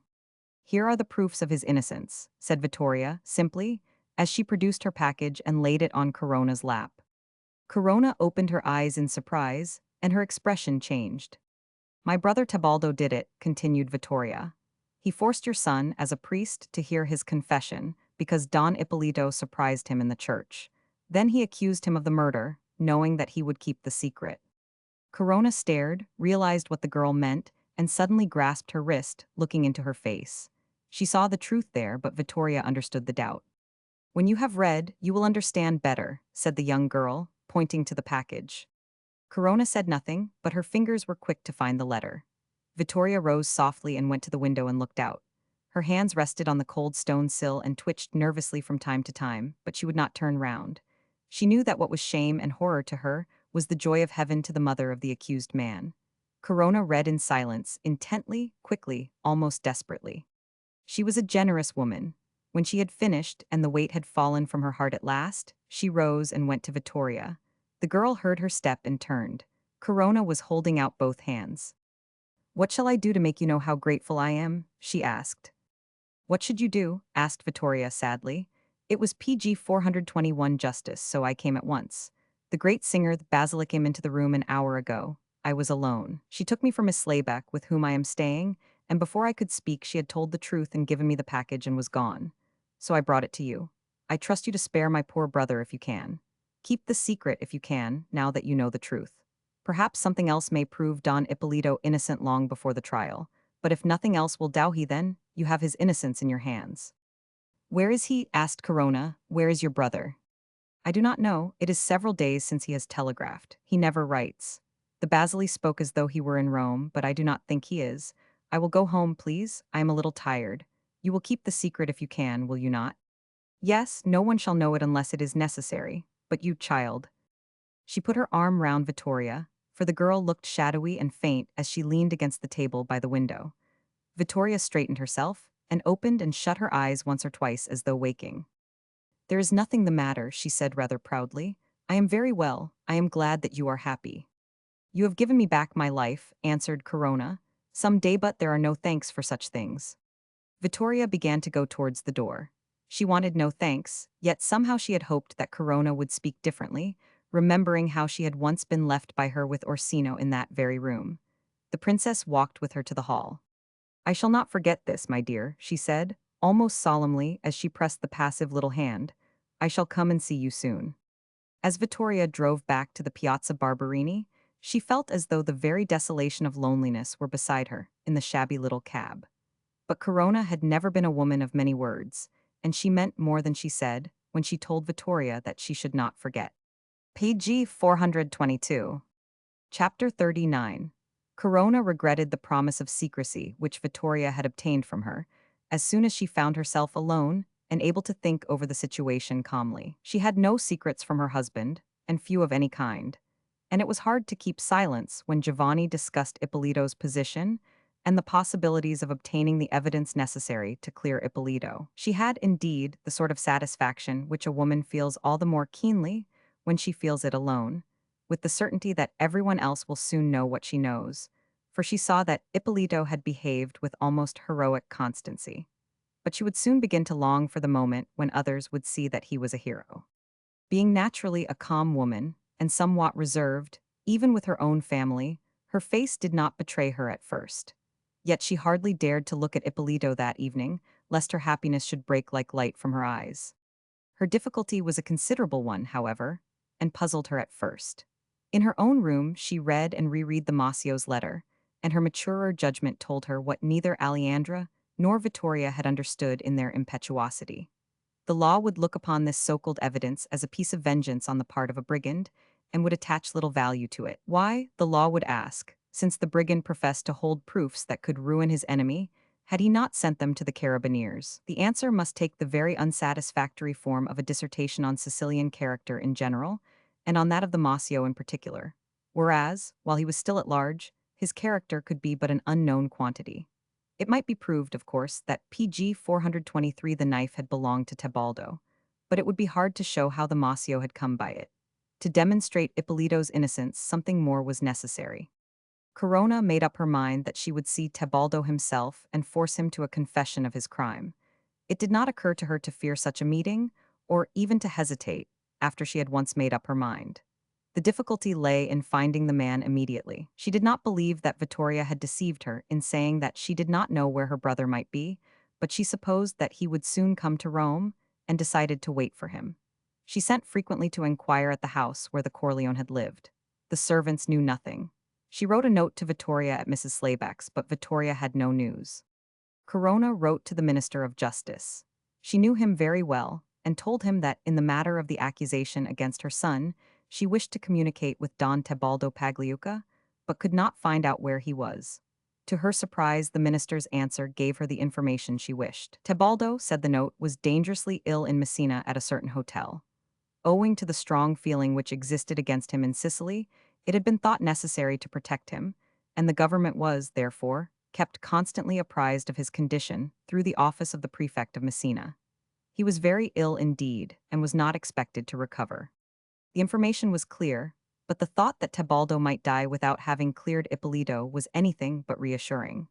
Corona's instinct was to start at once, but she remembered her promise to Vittoria, and did not see how she could make such a journey without informing her husband and giving some explanation of her conduct. She went to his room as soon as she knew what she must do. "Giovanni," she said, "I wish you to go to Sicily with me at once. I must go to Messina." Giovanni looked at her sharply in surprise. "Are you ill, my dear?" he inquired. "Is it for a change? Is anything the matter?" PG 424. Corona laughed, for she had never been ill in her life. The mere idea seemed ludicrous to her. "Can you imagine me ill?" she asked. "No, I will tell you what I can. Someone has told me something, making me promise not to tell anyone else." "Your informant is a woman, dear," observed Giovanni, smiling. "Never mind who it was. But from what was told me, I know that if I can go to Messina, I can get evidence which will clear Ippolito completely. So I came to you."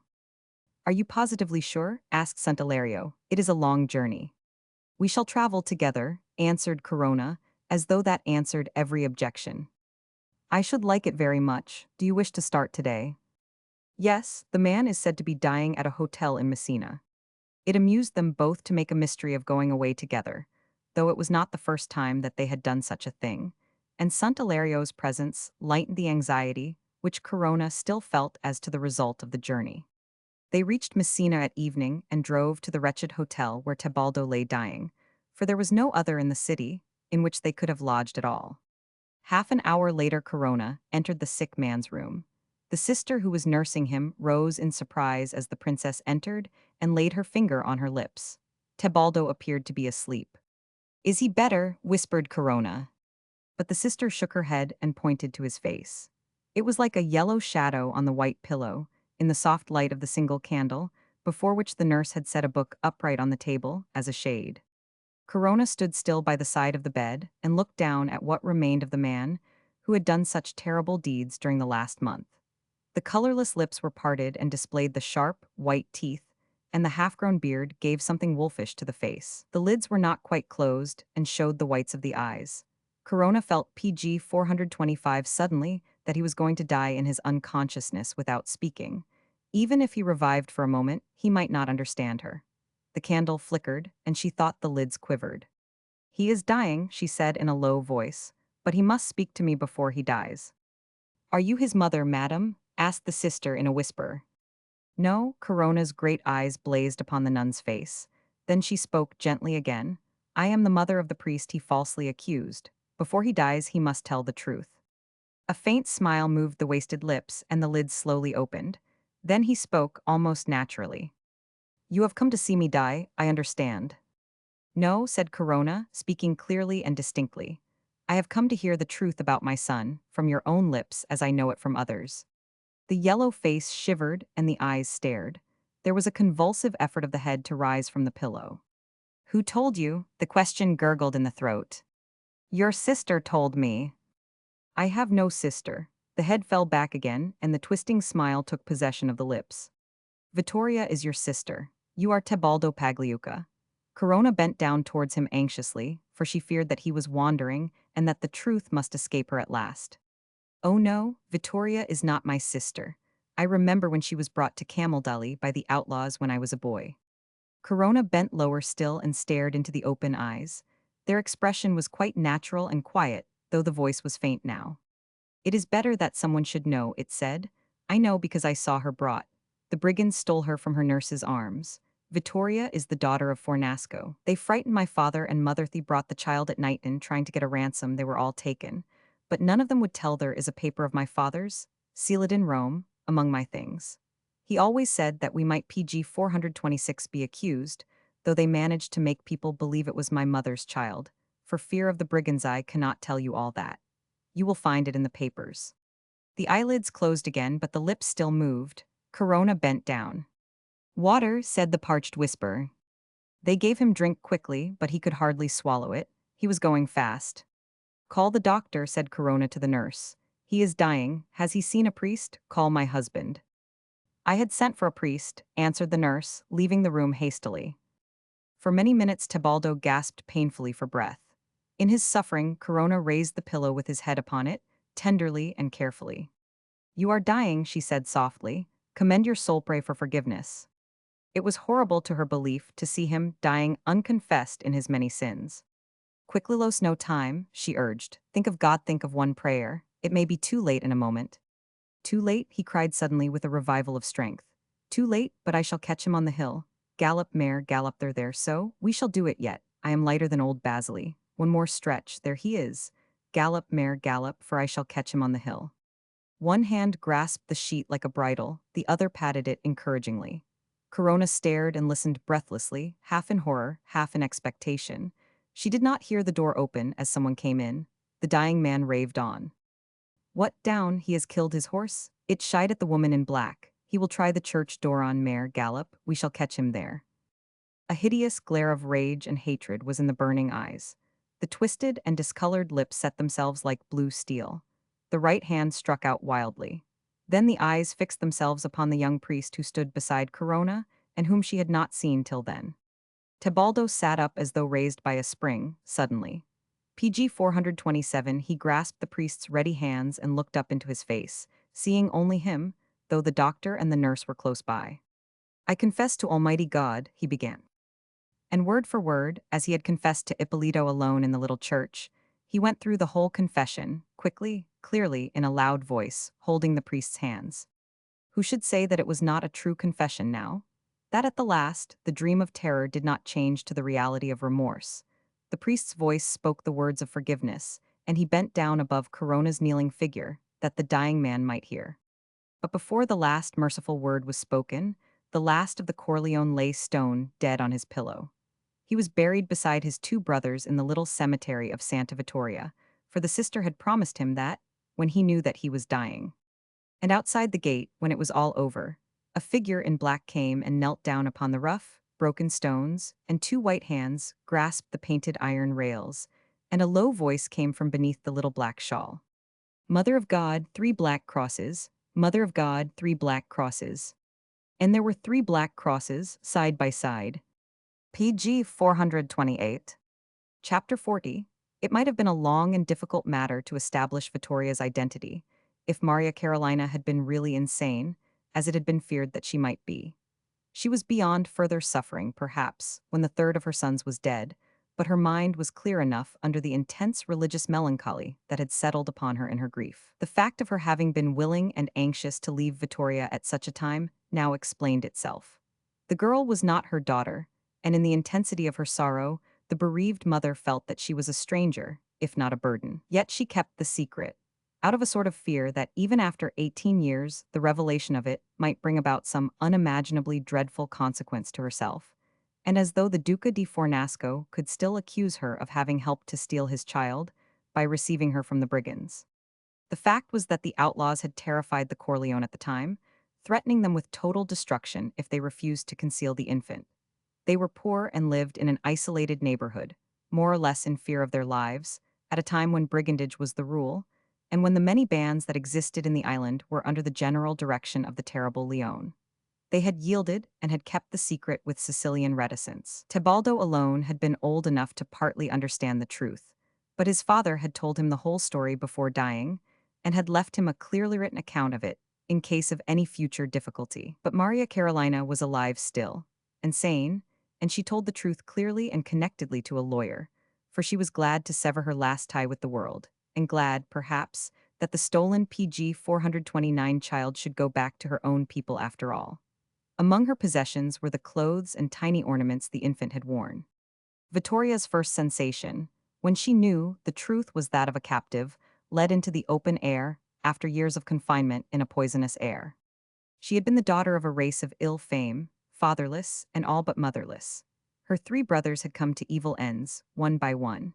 She had been left alone in the world, the last representative of what so many called the worst blood in Italy. She had been divided from the man she loved by a twofold bloodshed and by all the horror of her last surviving brother's crimes. Many and many a time she had stared into her mirror for an hour at night, not pleased by her own delicate loveliness, but asking herself with heartbroken wonder how it was possible that she could be the daughter of such a mother, the sister of such brothers, the grandchild of traitors and betrayers to generations of wickedness. Back into the dim past. She had never been like them, nor felt like them, nor acted as they did, yet it had seemed mad, if not wicked, to doubt that she was one of them. And each morning, meeting them all again and living with them, there had come the shock of opposition between her inheritance of honor and their inborn disposition to treachery and crime. And now it was not true. There was not one drop of their blood in her veins. There was not in her one taint of all that line of wickedness. It had all been a mistake and a dream and an illusion of fate, and she awoke in the morning and was free to face the world, to face Corona Saracinesca, to marry Orsino, without so much as a day of mourning for those who had been called her brothers. The fresh young blood came blushing back to the delicate cheeks, and the radiance of life's spring played on the fair young head. "How beautiful you are!" exclaimed Miss Lizzie, throwing her arms round her. And Vittoria blushed again, and her eyes glistened with sheer, unbounded happiness. PG 430. "But I shall never know what to call you," laughed Miss Lizzie. "I am Vittoria still," answered the other. "But I am Vittoria Spinelli and I come of very respectable people." She laughed happily. "I am related to all kinds of respectable people. There is my father first. He is on his way to see me and I have a brother, a real brother, to be proud of. And I am the cousin of Taquisara of Guardia, but I am Vittoria still." Rome went half mad over the story, for the Romans had all been inclined to like Vittoria for her own sake, while distrusting those who had composed her family. The instinct of an old and conservative society is very rarely wrong in such matters. The happy ending of the tragedy of the Corleone was a sincere relief to everyone, and many who had known the Duca di Fornasco in the days when his infant daughter had been carried off, and had seen how his whole life had been saddened during 18 years by the cruel loss, rejoiced in the vast joy of his later years. For he had many friends, and was a man honored and loved by those who knew him. "I have always believed that I should find you, my dear child," he said, when his eyes had cleared, and he could see Vittoria through the dazzling happiness of the first meeting. "But I have often feared to find you, and I never dared to hope that I should find you what you are." It seemed to her that the very tone of his voice was like her own, as his brown eyes were like hers. And later, he took Orsino's hand and laid it in his daughter's and pressed the two together. "You loved more wisely than you knew," he said, "but I know how bravely you loved when you would not give her up, nor yield to anyone. Your father will not refuse to take my daughter from my hands, I think. He will be as proud to take her as I am," said Orsino, "or as I am to give her to such a man as you." So Orsino was married at last, and this tale comes to its happy end. For he was happy, and his people took his wife to themselves as one of them, and loved her for her own sake, PG 431, as well as for his. And they loved her, too, for the many troubles she had so bravely borne, under the disgrace of a name not her own. But neither were her sorrows hers any more. "Such things can only happen in Italy," said Mrs. Slayback after the wedding. "I am glad that nothing worse happened," answered her niece thoughtfully. "To think that I might have married that man, to think that I cared for him, but I always felt that Vittoria was not his sister. If I ever marry, I shall marry an American." She laughed, though there was a little ache left in her heart. But she knew that it would not last long, for she had not been very desperately in earnest after all. The end.